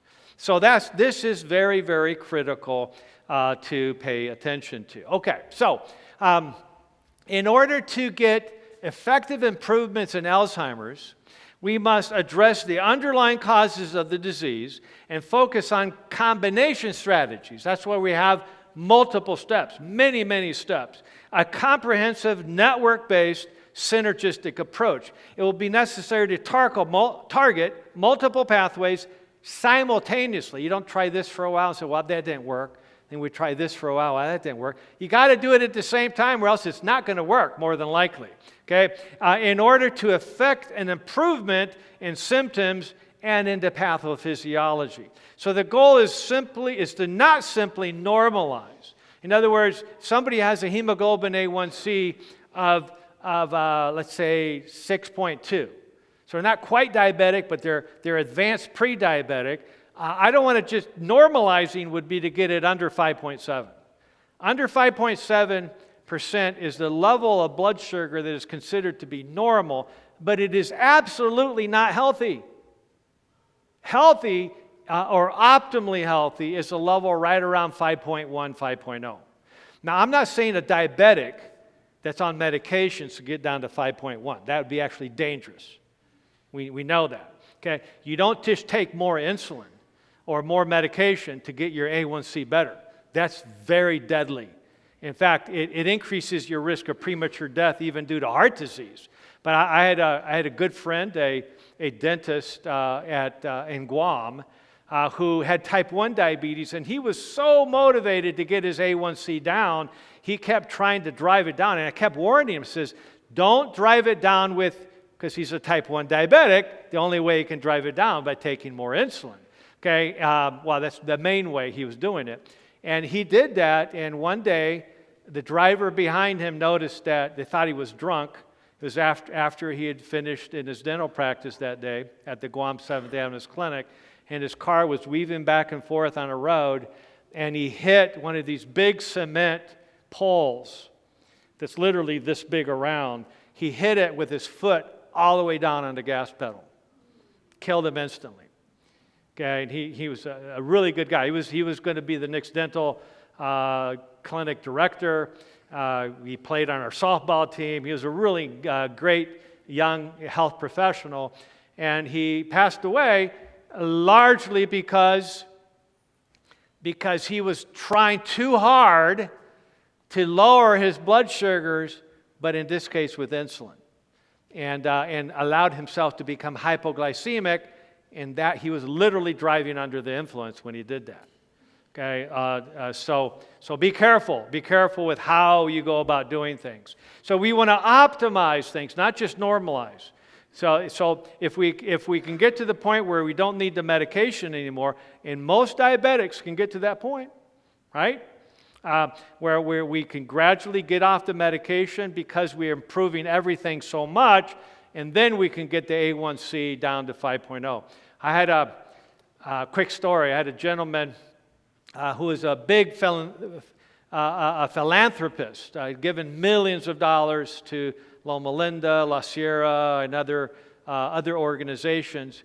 He was a self-made multimillionaire, and he's the reason I wrote the book, Goodbye Diabetes. I didn't want to write the book, but he insisted that he wanted a book, and his publisher called me every week and hassled me every week until I finally did it, right? And I'm so glad because it was a powerful book that explained how you can reverse diabetes, comprehensive approaches like what we're talking about today. And so he got the first copy of the book. His name's Tom Zapara. Everybody knows the story. Not everybody, but I'll tell the story frequently. And he got the book when he was almost 90 years old. And he read the book, and he goes like, man, I better get tested, right? So I got to get, so he called me up, says, Wes, I want to get tested. So we did the 4-hour glucose tolerance test. His blood sugars were 300 plus after the sugar drink. They were just sky high. His A1C was 7.2. And so he had full-blown diabetes, even more so after meals. His blood sugars were out of control. So I explained all this to him, and I remember he was sitting in my office, and he slammed his open palm on the desk. He says, what are we going to do about this? And I said, I'm glad you asked. Because I've known all my professional career, when you have a patient who's been successful in any area of their life, and he had been immensely successful in business, I knew he was going to do everything he needed to do to succeed. Okay? And I kid you not. So I explained these strategies, right, that I went over with you today already. I explained the importance of walking after meals, changing the diet, optimizing the diet.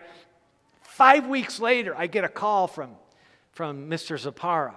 He goes like, Wes, I want to get tested again. I go like, it's been 5 weeks, Tom. and he says, I know, but it's my 90th birthday next week, and I want to be able to tell him how well I'm doing.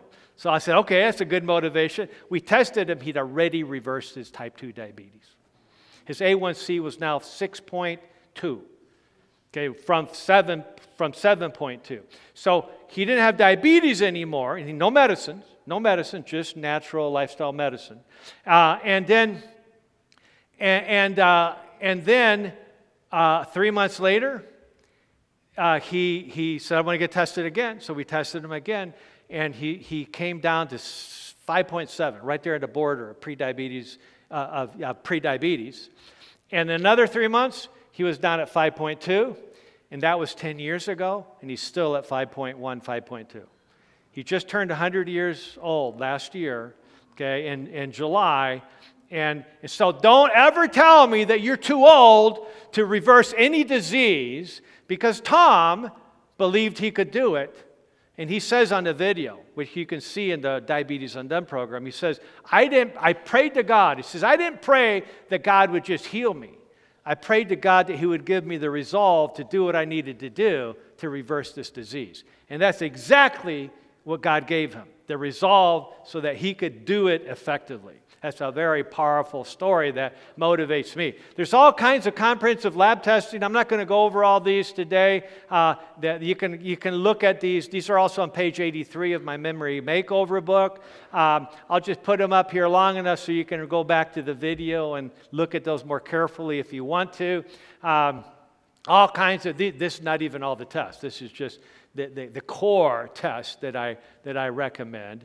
And so, anyways, that's many of the tests. So, just as in other chronic diseases, the goal is to reach a threshold effect such that once enough of the underlying causal network components, the different things that are placing us at risk, have been impacted or addressed, the pathologic process would be halted or even improved. So we're talking about slowing, stopping, and beginning to reverse the whole process. That can happen if we pay attention to these principles. Okay, the approach is personalized based on over 100 data points, and that's just, there's actually a lot more than 100 data points.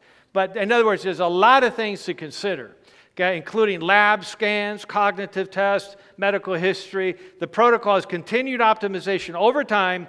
Each network risk factor is addressed in the most rational, physiologic way and as far upstream as possible. So this is rational medicine. This is personalized medicine at its highest order. Okay, so bottom line is recognizing that dementia really should be defined as a decline in mental ability severe enough to interfere with activities of daily living. So I have all my patients on a weekly basis monitor how they're doing, or their spouse or a significant other monitors a family member, how they're doing, and on a scale of 1 to 5 or 1 to 10, however they want to do it, objectively establish what is the functionality, what are they able to do as part of daily living, what are they struggling to do, what are they not able to do, and keep tabs on that week to week, month by month, and that's how we see changes and improvements. That people, a lot of us don't realize we're getting better because we're not keeping track. We just think we're the same when in fact we're doing a lot better. So we need to have positive reinforcement to maintain the energy that we're putting into walking and eating right and making sure we're getting enough sleep, etc. So that's very important. Okay, so sleep optimization. I'll be real quick on this one. Bottom line is that if you're not sleeping right, as we mentioned yesterday, get tested. Figure out what might be contributing to this problem. Make sure that you are optimizing your health. There's studies showing that the later we go to bed, the smaller our hippocampal areas of our brain are.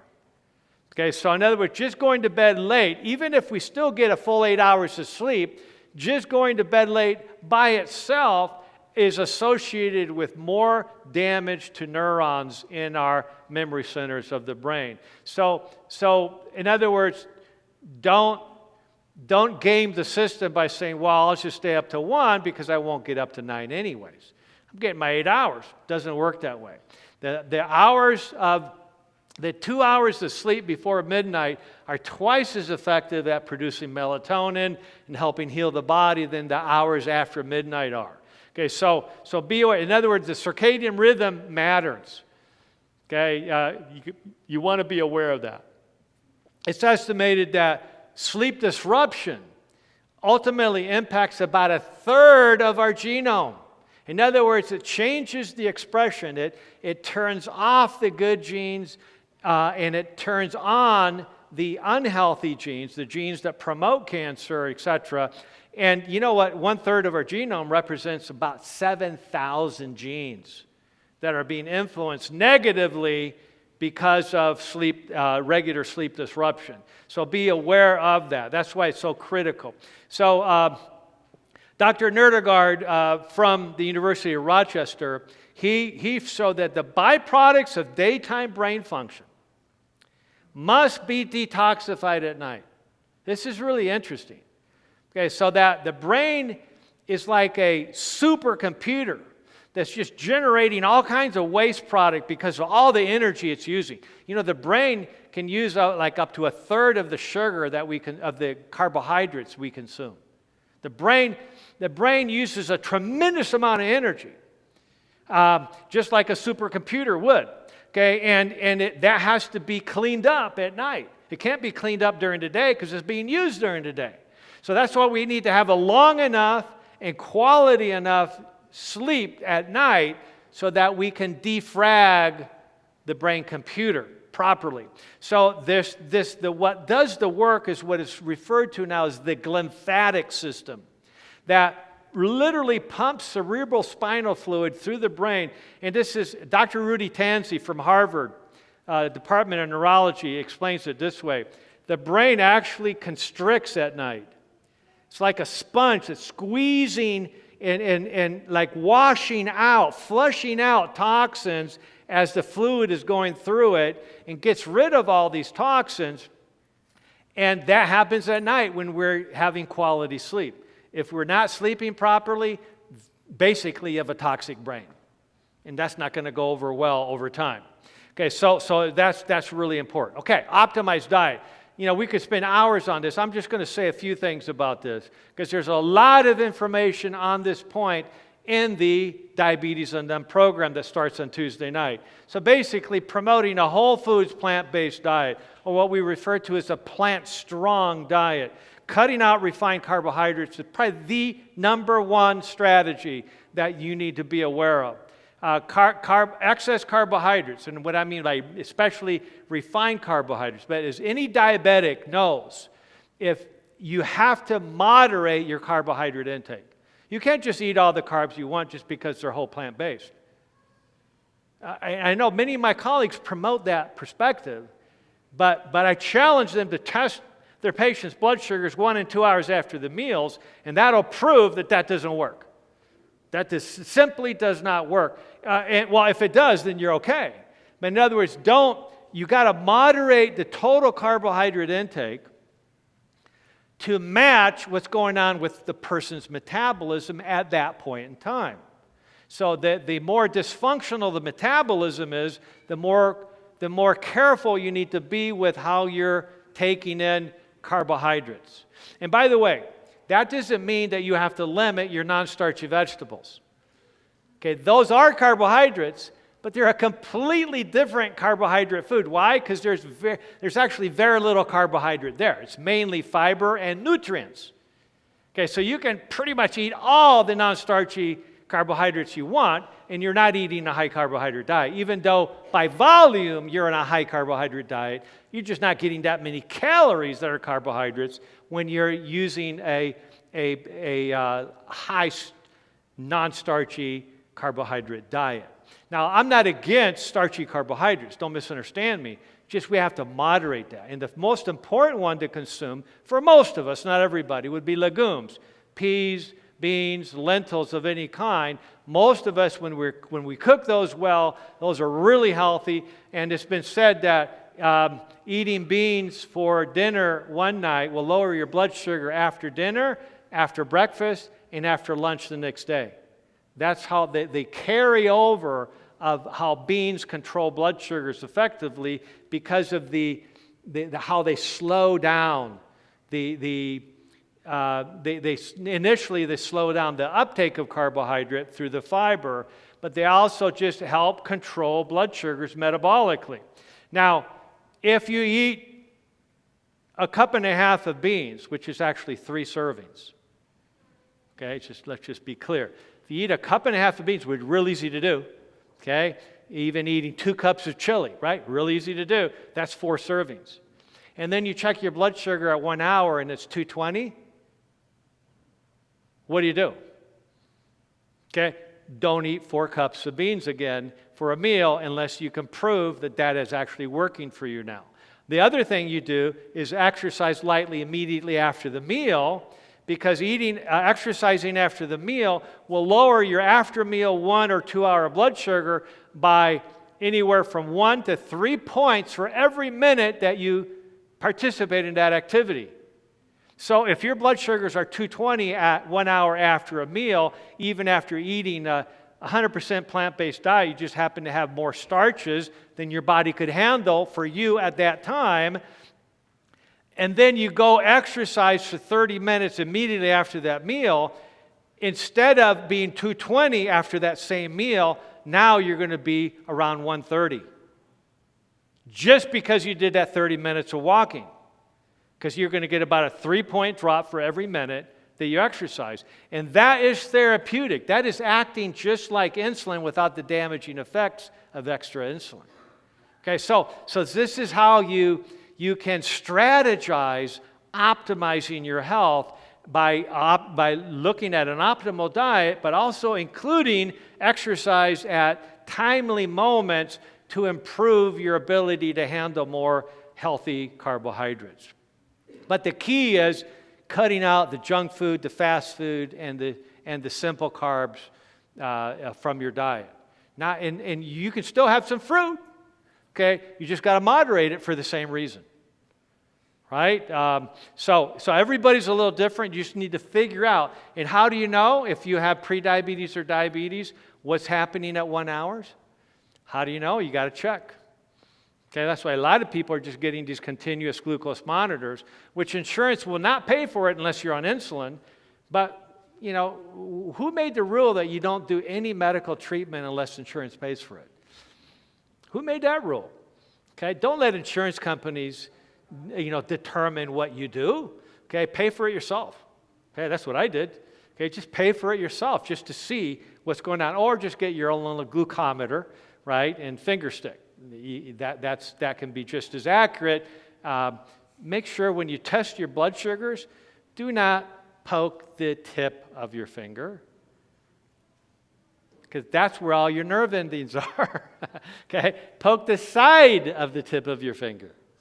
There's very few nerve endings there, and plus you end up having 2 areas that you can poke. So if you do finger stick blood sugars, which is what a lot of people do, okay, avoid the fingertips, because then when you poke the fingertips, then you can feel that little scabby for days sometimes, and you can develop little calluses, which decreases your tactile sensation. So do the sides, okay? That works a lot better. That's one of the tricks we learned after 30 years of working with diabetics. Okay, so basically, the old axiom from Hippocrates: let foods be your medicine and medicine be your foods. And he could not have been more right. Real quick on this, this is a quote directly from a chart of a patient where the wife of the husband who had dementia is saying, trying to be strict with food, dementia returns when eating processed foods. The fried taquitos recently for a grandson's party. Okay, the next day, my husband's memory took a dive and he could not focus. Can't let down guard for one snack or a meal. On the second day, maybe 50% recuperated. On the third day, 60 to 70%. And so it took a week just eating unhealthy foods for somebody that had Alzheimer's already, was doing really good on the program, but he goes like, hey, it's my grandson's birthday party, that can't be so bad, right? Well, normally it would be that bad. But for him, because of his diminished reserve capacity, he can't handle that hit on the brain, right? And so it's sad in a way, but it's a reality. So when we're dealing with a condition of dementia, we have to be very consistent with the diet. Otherwise, we move back into that transitional dementia. And some people have dementia all the time because they're always doing the wrong things, or they're not taking advantage of the right things. So more of the same. Here's an interesting story. President Reagan was, as you all know, after his presidency, and some people believe during his presidency, was suffering with dementia. And one day he was in his home, and his daughter came up to him and said, "Dad, what are you doing?" He was just sitting there staring. And President Reagan turned to her and said, "I don't know where I am." And he was in his own home. Okay? And so it's a very, very sad. He developed very advanced dementia. And when somebody that powerful politically can't get the right treatment, there's a problem. There's a problem. So do anybody here remember what his favorite food was? Jelly beans. There was a bowl of different colored jelly beans in every room of the White House. And so this is a kind of a dead giveaway. And by the way, this really speaks to me because I could easily be a sugar junkie. Okay, and I almost have to go to Sugars Anonymous, and say, yeah, I'm a sugar addict, but I stay away from sugar. Why? Because I understand how deadly it is to my brain, okay, and how it creates hypoglycemic tendencies. I mean, sugar will intake of sugar will shoot your blood sugars up, and then when your sugars go up, your insulin rises to control it, and then throws that blood sugar back down, and those fluctuations in high and low sugars, that roller coaster of metabolism is horrible for the brain. But low blood sugars are really, really bad for the brain. And so President Reagan was all day long going from low blood sugar to high blood sugar to low blood sugar to high blood sugar. Okay, and even if his blood sugars had not been seriously high, which I would be willing to bet big money that they were after eating jelly beans, right? Okay, because what goes up has an equal reaction down. And what's the motivation for having more sugar? When your blood sugars crash, what do you want? You want more sugar, right? And so if you're a sugar junkie, I understand. Okay, but that is really, really bad for the brain for reasons we've already talked about, but especially because of the hormonal fluctuations that are caused by that dramatic. In chapters 5 and 6 of my book, Memory Makeover, go over blood sugars and insulin in detail to help you understand that process. Okay.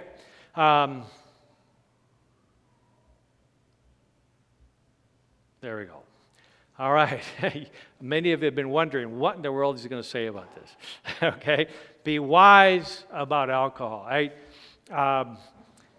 About 5 years ago, I did a series at the Fallbrook SDA Church, where I'm an elder. It was a series for Sabbath School entitled The Seventh-day Adventist Health Message. Is it still relevant in today's modern medical paradigm? Because there's a lot of individuals that are saying, even within our church, that we are not being true to science by saying that we should avoid alcohol. Because there's all kinds of studies that suggest that moderate alcohol intake is actually beneficial. So, and this is a great example of why it's so critical that we learn to think from cause to effect. Because just because something might have a beneficial effect doesn't mean it's good for you. See, we all now know, if we pay any attention to the science post-COVID era, that things that were told to us that were actually beneficial to do actually are now being found to, even if they were temporarily beneficial, are horribly harmful long term. And yes, I'm talking about the COVID vaccine. Okay, so just because something, and by the way, I actually disagree that it was beneficial initially. Okay, we could argue, we could debate whether it's beneficial for a month or two. But there's no argument that after 3-4 months, not only is it not beneficial, but it actually turns against us and dramatically increases the risk of all kinds of problems that we're just beginning to understand. This is a serious issue, and so we need to have solutions for that. I'm not bringing it up to be a troublemaker, by the way. That's not my personality. I just like to be happy and, talk about all the good things, right? But I have a passion for this because I understand what's coming in the horizon health-wise because of the significant amount of study I've done over this in the last 3.5 years. And I just want to make you aware so that you can plan, so that you don't suffer. Because many of us made decisions to take advantage of the COVID vaccine because, well, everything that was being said about it was so positive, and you got to do it to protect your neighbor and your family member and your grandma and your kids and whatever. And none of that was true, even though we maybe believed it was true at the time. And so there was many good reasons why people did that. but unknowingly actually have placed ourselves under significant risk, which we can do something about. That's the good news. Okay, and for those of you that want to stay by a little longer, I'll talk about that as well. So it's just an example. Like everything that is bad for us could be argued has some level of good in it. Okay, does that make sense? Some people can't understand that logic. Okay, and I get that. But because when I talk about when I talk about vitamin D being more important than smoking, okay, a lot of people can't handle that. Like that's somehow diminishing the harm of tobacco, and that's not what I said at all, right? And so, but the key is like whenever I talk to people, I'm certified by the American Cancer Society and through the General Conference to help run stop smoking programs. Okay, so I'm always helping people stop smoking. But you know what the first thing that I do when somebody's smoking? I validate the reason they smoke. And they go like, are you kidding me? Like, they know smoking's bad for them. That's not why they smoke, right? They're not being rebels. They smoke because it does something good for them. That's the only reason they smoke. And if you've ever smoked, you know exactly what I'm talking about. Okay, that there's always, like sugar. Do you get benefit from eating candy?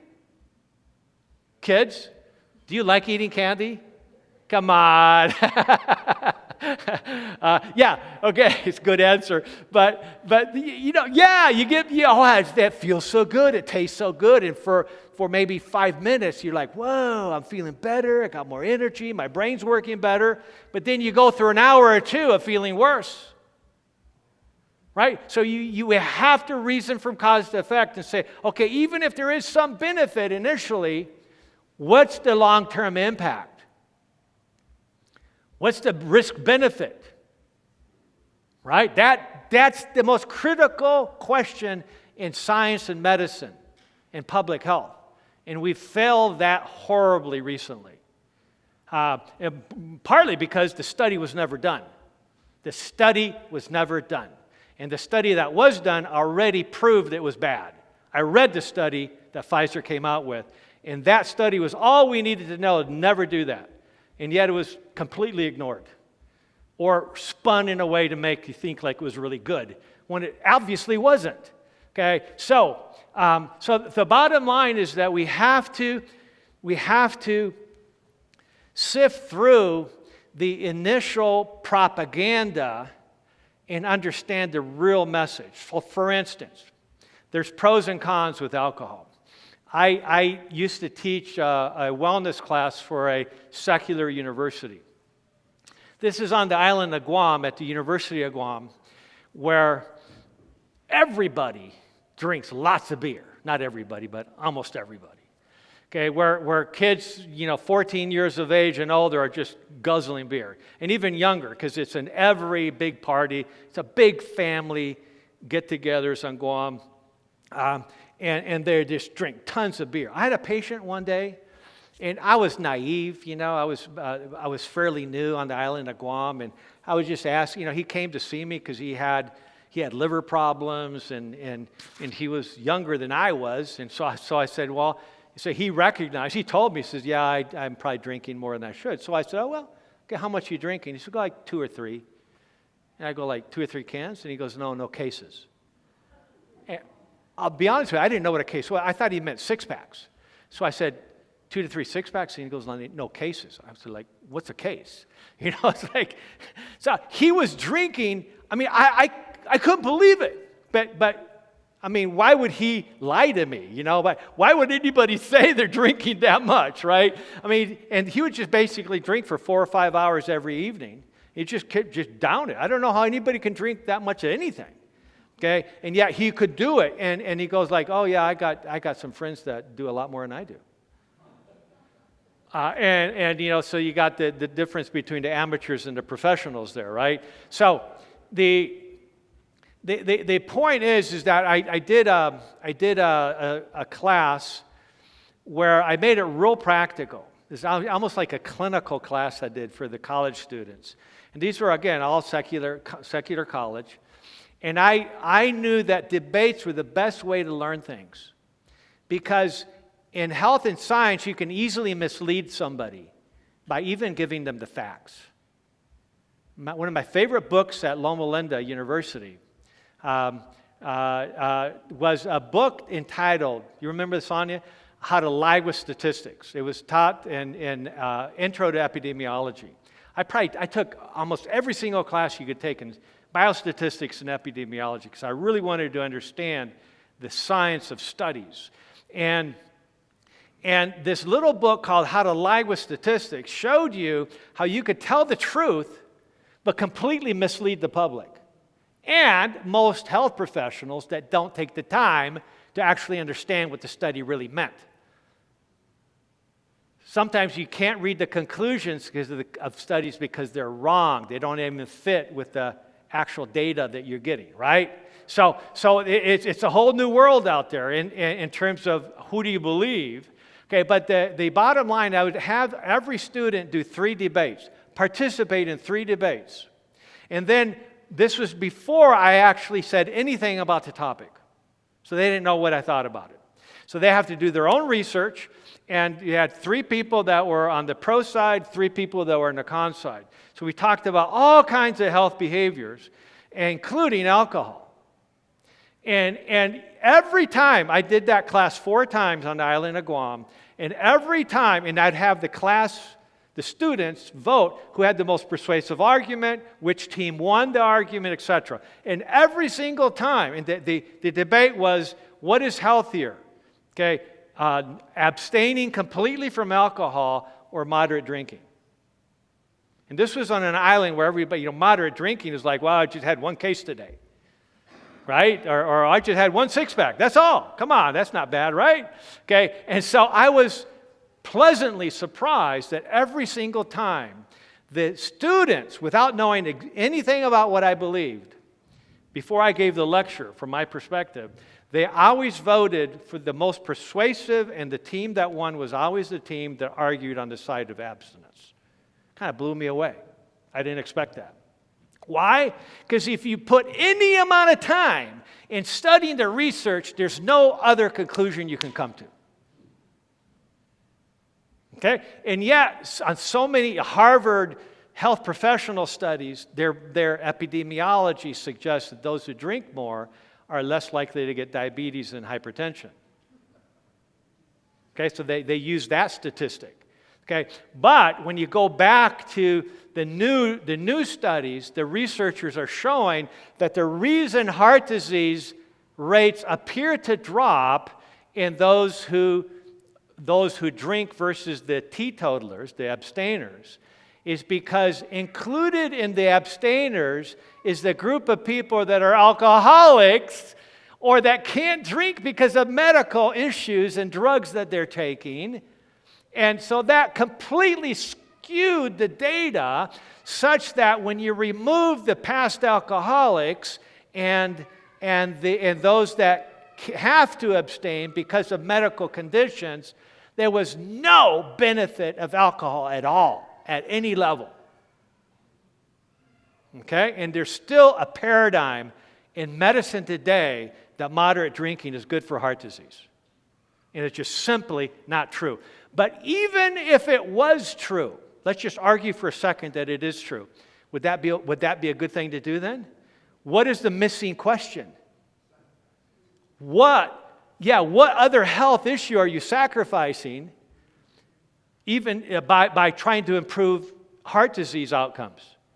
There's all kinds of ways to improve heart disease. Alcohol, even if it did improve heart disease, is not a necessary one. Why? Because any amount, you talk to any oncologist who's worth their weight, who's done any research in oncology, they will look at any amount of alcohol, even once a month, increases your risk for cancer. Any amount. Okay?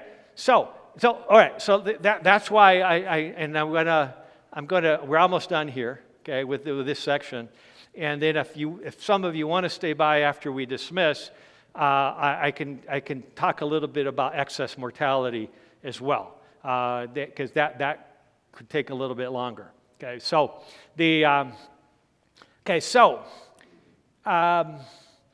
what about its impact on Alzheimer's? I was flying to present somewhere. Where was I going? I don't know. I fly all around the country doing talks from time to time. And I always stop at the bookstore at the airport, and I looked at the different magazines and books available, and this Time magazine special issue caught my attention because I was doing talks like this one that included on Alzheimer's. And I go like, wow, I wonder what they have to say about the science of Alzheimer's, what it is, how it touches us, and hope. And I'm all about hope, right? The only reason I'm talking about this is because I want to give people a sense of this is doable. In other words, I told somebody earlier during potluck, one of my colleagues who's a geriatrician, he teaches geriatrics and practices at the University of California, San Francisco, and works with the VA system. And I actually took a workshop with him, with Dr. Bredesen about 7 years ago. And so we kept in touch afterwards. And he said to me, he says, he wanted to know how I'm using the information that we had all learned, right? And he knows I work very closely with Dr. Bredesen, and so he was just wanting to pick my brain a little bit. And he says, man, I wish I could do what you do. I go like, what do you mean? You got the same training I did. He says, yeah, but I'm just not allowed to go outside of conventional medicine. And I go like, well, this really should be conventional medicine, right? And he says, the 3 words that are the most important words that I teach my residents when it comes to diagnosing somebody with Alzheimer's. He says the 3 most important words that his residents learn to use when they're diagnosing somebody with Alzheimer's is to say, I'm so sorry. Instead of, hey, let's work on this, right? Let's try to improve upon it. Let's try to figure out what the causes are for you.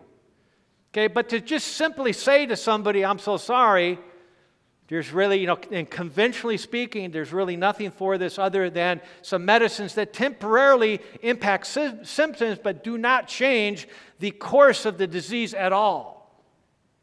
There's no medicine that changes the course of disease except minor symptomatic changes. But if you have a comprehensive approach, it's a totally different picture where there is hope. So I'm all about giving people hope. I wouldn't be doing this if there wasn't any hope. Why talk about something if there's no answer, right? So I looked at this and I realized that this magazine was bought and paid for. Not just by me at the airport, okay, but it was bought and paid for from the very beginning, even before it was printed. There was all kinds of articles in it about things that I knew were problematic, but they had spun it 180 degrees. And so there was one article about alcohol, and it was actually entitled, oh man, if I can remember the title, I don't know if you can read. Oh yeah, here's more good news for drinkers. Wow, it lowers your risk for Alzheimer's. And there's all kinds of editorials in medical journals that say the same thing. Okay, why? Because, well, it's been proposed that moderate consumptions of alcohol lower inflammation. If you lower inflammation, which is associated with Alzheimer's, you get lower risk. It's all propaganda. It's a bunch of lies. It's not true at all. Okay, so here's the definitive study. Okay, so far I've been, much of it is not just my opinion. It's the studies on heart disease and cancer, no question.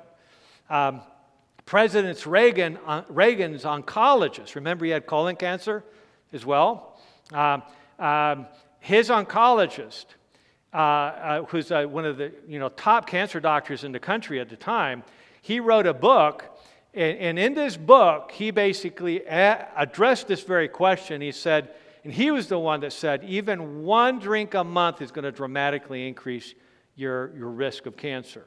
In fact, there's studies that show us that even one drink in a lifetime, which I don't think it was probably asked in the right way. I don't really believe that. But anyways, it's not good for you is the point. Okay, so now here's this interesting study.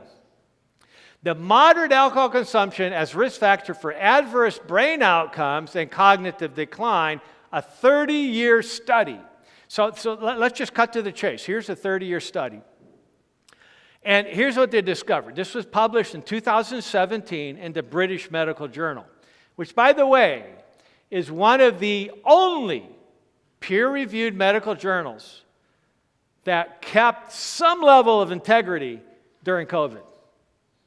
I can't think of one other one that kept their integrity by not publishing false information or retracting studies that should have never been retracted. So in other words, British Medical Journal has risen in prominence in my thinking over the last couple of years dramatically. Okay, and they were the ones that actually published the study on the whistleblower and the Pfizer study, showing that the Pfizer study wasn't actually double-blinded. The charts actually showed who was on the control group or not. Okay, so anyways, the whole study was botched and then manipulated. But bottom line is, high consumption of alcohol over a 30-year follow-up was associated with increased odds, it's a statistical way of saying increased overall likelihood of hippocampal atrophy. This is the very organ that we do brain MRI scans on to figure out how many neurons do you have left in that memory processing center of your brain that can help you hold on to memories. Okay, and so they found that it increased hippocampal atrophy, which means destruction and basically clearing away of those cells on a dose-dependent fashion. So let's look at what they showed. Those who had more than 1 to 2 drinks a day. So it's always been known that for women, anything more than 1 drink a day is considered heavy drinking. And I know it sounds strange, but that's the medical definition of heavy drinking. It's not the lay definition of heavy drinking, but it is true. And that's like more than 5 ounces of wine is considered heavy drinking in one 24-hour period. Okay, for men it's 2 drinks or more, and that, if that was the average, increased the risk of hippocampal atrophy, okay, destruction of the brain, by 580%. Okay, this is a 30-year follow-up study in a group of people with upper socioeconomic status in England. Okay, so you would have expected the opposite. Okay, so if they had 1 to 2 drinks a day, in other words, that was moderate drinking, there was a 340% increased risk of hippocampal atrophy, and there was no protective effect with occasional drinking. Okay, so this study should categorically dismiss any question as to the impact of alcohol on the brain. Okay, we already have definitive research on cancer and heart disease as well. Okay, so that's why I say be wise, because there's so much industrial and corporate interest in suggesting to you otherwise. All right, and here's an interesting quick study that showed that relative to COVID, okay, in the Annals of the American Thoracic Society in June 2021, there was a dose-dependent correlation between alcohol consumption and viral infections. We knew this back in the 80s during the AIDS crisis, that just having a couple beers on the day that you were exposed to HIV through unprotected sex dramatically increased your risk of HIV taking hold and leading to an infection in AIDS. So we've known this a long time, but it's kind of like, it's not people's favorite topic. So increased risk of acquiring community infections and here's this, a 7% increase risk of more severe course of COVID-19 with each drink consumed in an entire week. So in other words, if you have one drink a week, which very few people would do, if they drink, they're going to generally drink more than that. I know if I drank, I'd drink a lot more than one drink a week. I mean, I'll just be honest with you, I've never drunk in my life, but I know myself. If I drank, I would be drinking probably some every day. Okay, that's just the personality I have. And so I know that the best course for me is completely abstain. So if you have 2 drinks 3 times a week or 3 drinks twice a week, which by most popular lay perspectives is very moderate, okay, that would involve a 42% increased risk if you get infected tonight that you would then get a severe infection requiring hospitalization. Okay, that's from the American Thoracic Society. Okay, that's very, very powerful study. Okay, last point here. Optimizing the immune system.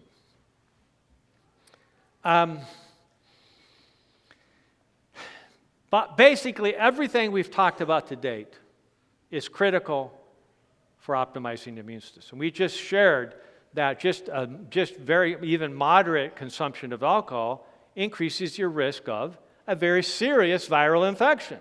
And that's not just, that's any infection. It could be herpes, it could be HIV, it could be Ebola, it could be any virus or any infection at all. And presumably UTIs, URIs, Epstein-Barr virus, et cetera, et cetera. So bottom line is that we now, because of the COVID era and the concern about chronic low-grade inflammation and infection due to COVID itself and the multiple variants of it, and all the other co-infections like all the different other viruses, including the flu viruses and any other virus that might be floating around, or even bacteria, that we're at more risk of that as well. So we can do a lot of testing, and I do that with a lot of patients who have either long COVID or long vax. And by the way, over 70% of people who have long COVID also got the vaccine, right? Because about 75% of the population took the vaccine at least once. Okay, and of course that's way down now. And by the way, let me say that right now. The rates of booster uptake around the country is, last I heard, was only at 4%. Last year was only 17%. A huge drop from the year before, which was 75%. So the word is getting out. The word is getting out that natural immunity is far more important and that there's potentially a problem with the vaccine. So much so that Dr. Paul Offit, one of the world's leading vaccinologists, who sits on the FDA advisory committee on vaccines, I listened to a interview that he did with the chief editor of the Journal of American Medical Association back in October of 2020. This was while Trump was still in power, when he was promoting Operation Warp Speed, much to my chagrin, by the way, because they broke every rule of public health to do that. Okay, and so I'm not a fan of that at all. Okay, in fact, that's the reason this happened. Okay, is that he bought into what he was being told by the quote experts, the scientists, but Dr. Paul Offit and the chief of JAMA, they were actually raising all kinds of objections to what was going on with this mRNA vaccine. The very people that 6 months later acted like it was the next best thing since sliced bread. Okay? And I still have the transcript of that interview because I figured it would be taken off the internet after a while. Okay? But during that interview, Dr. Offit, he pointed out all the problems that we're seeing now. Antibody-dependent enhancement, where the more boosters you get, the more likely you are to produce antibodies against something that doesn't even exist anymore, which then attaches to the new virus, actually enhancing its ability to infect you. In other words, they're called non-neutralizing antibodies. Instead of actually blocking that virus from doing its job and protecting you, it's actually like shuttling it into the cell so that you can even more readily infect. Okay, so the reason I'm bringing this up in terms of this step is that Dr. Paul Alpha initially was very, very much concerned about what was happening with this new platform of lipid nanoparticle and mRNA. He raised all these objections to it, okay, and then went on to vote unanimously in their committee to approve it, even after hopefully reading the study that I read, and he got a totally different message than I got. I could see immediately that there was a huge problem with the vaccine. And so bottom line is that he no longer is supporting the booster. So don't just take it from me, right? Because, who am I, right? Who am I? I have my own opinions, okay? But what about the world's leading experts?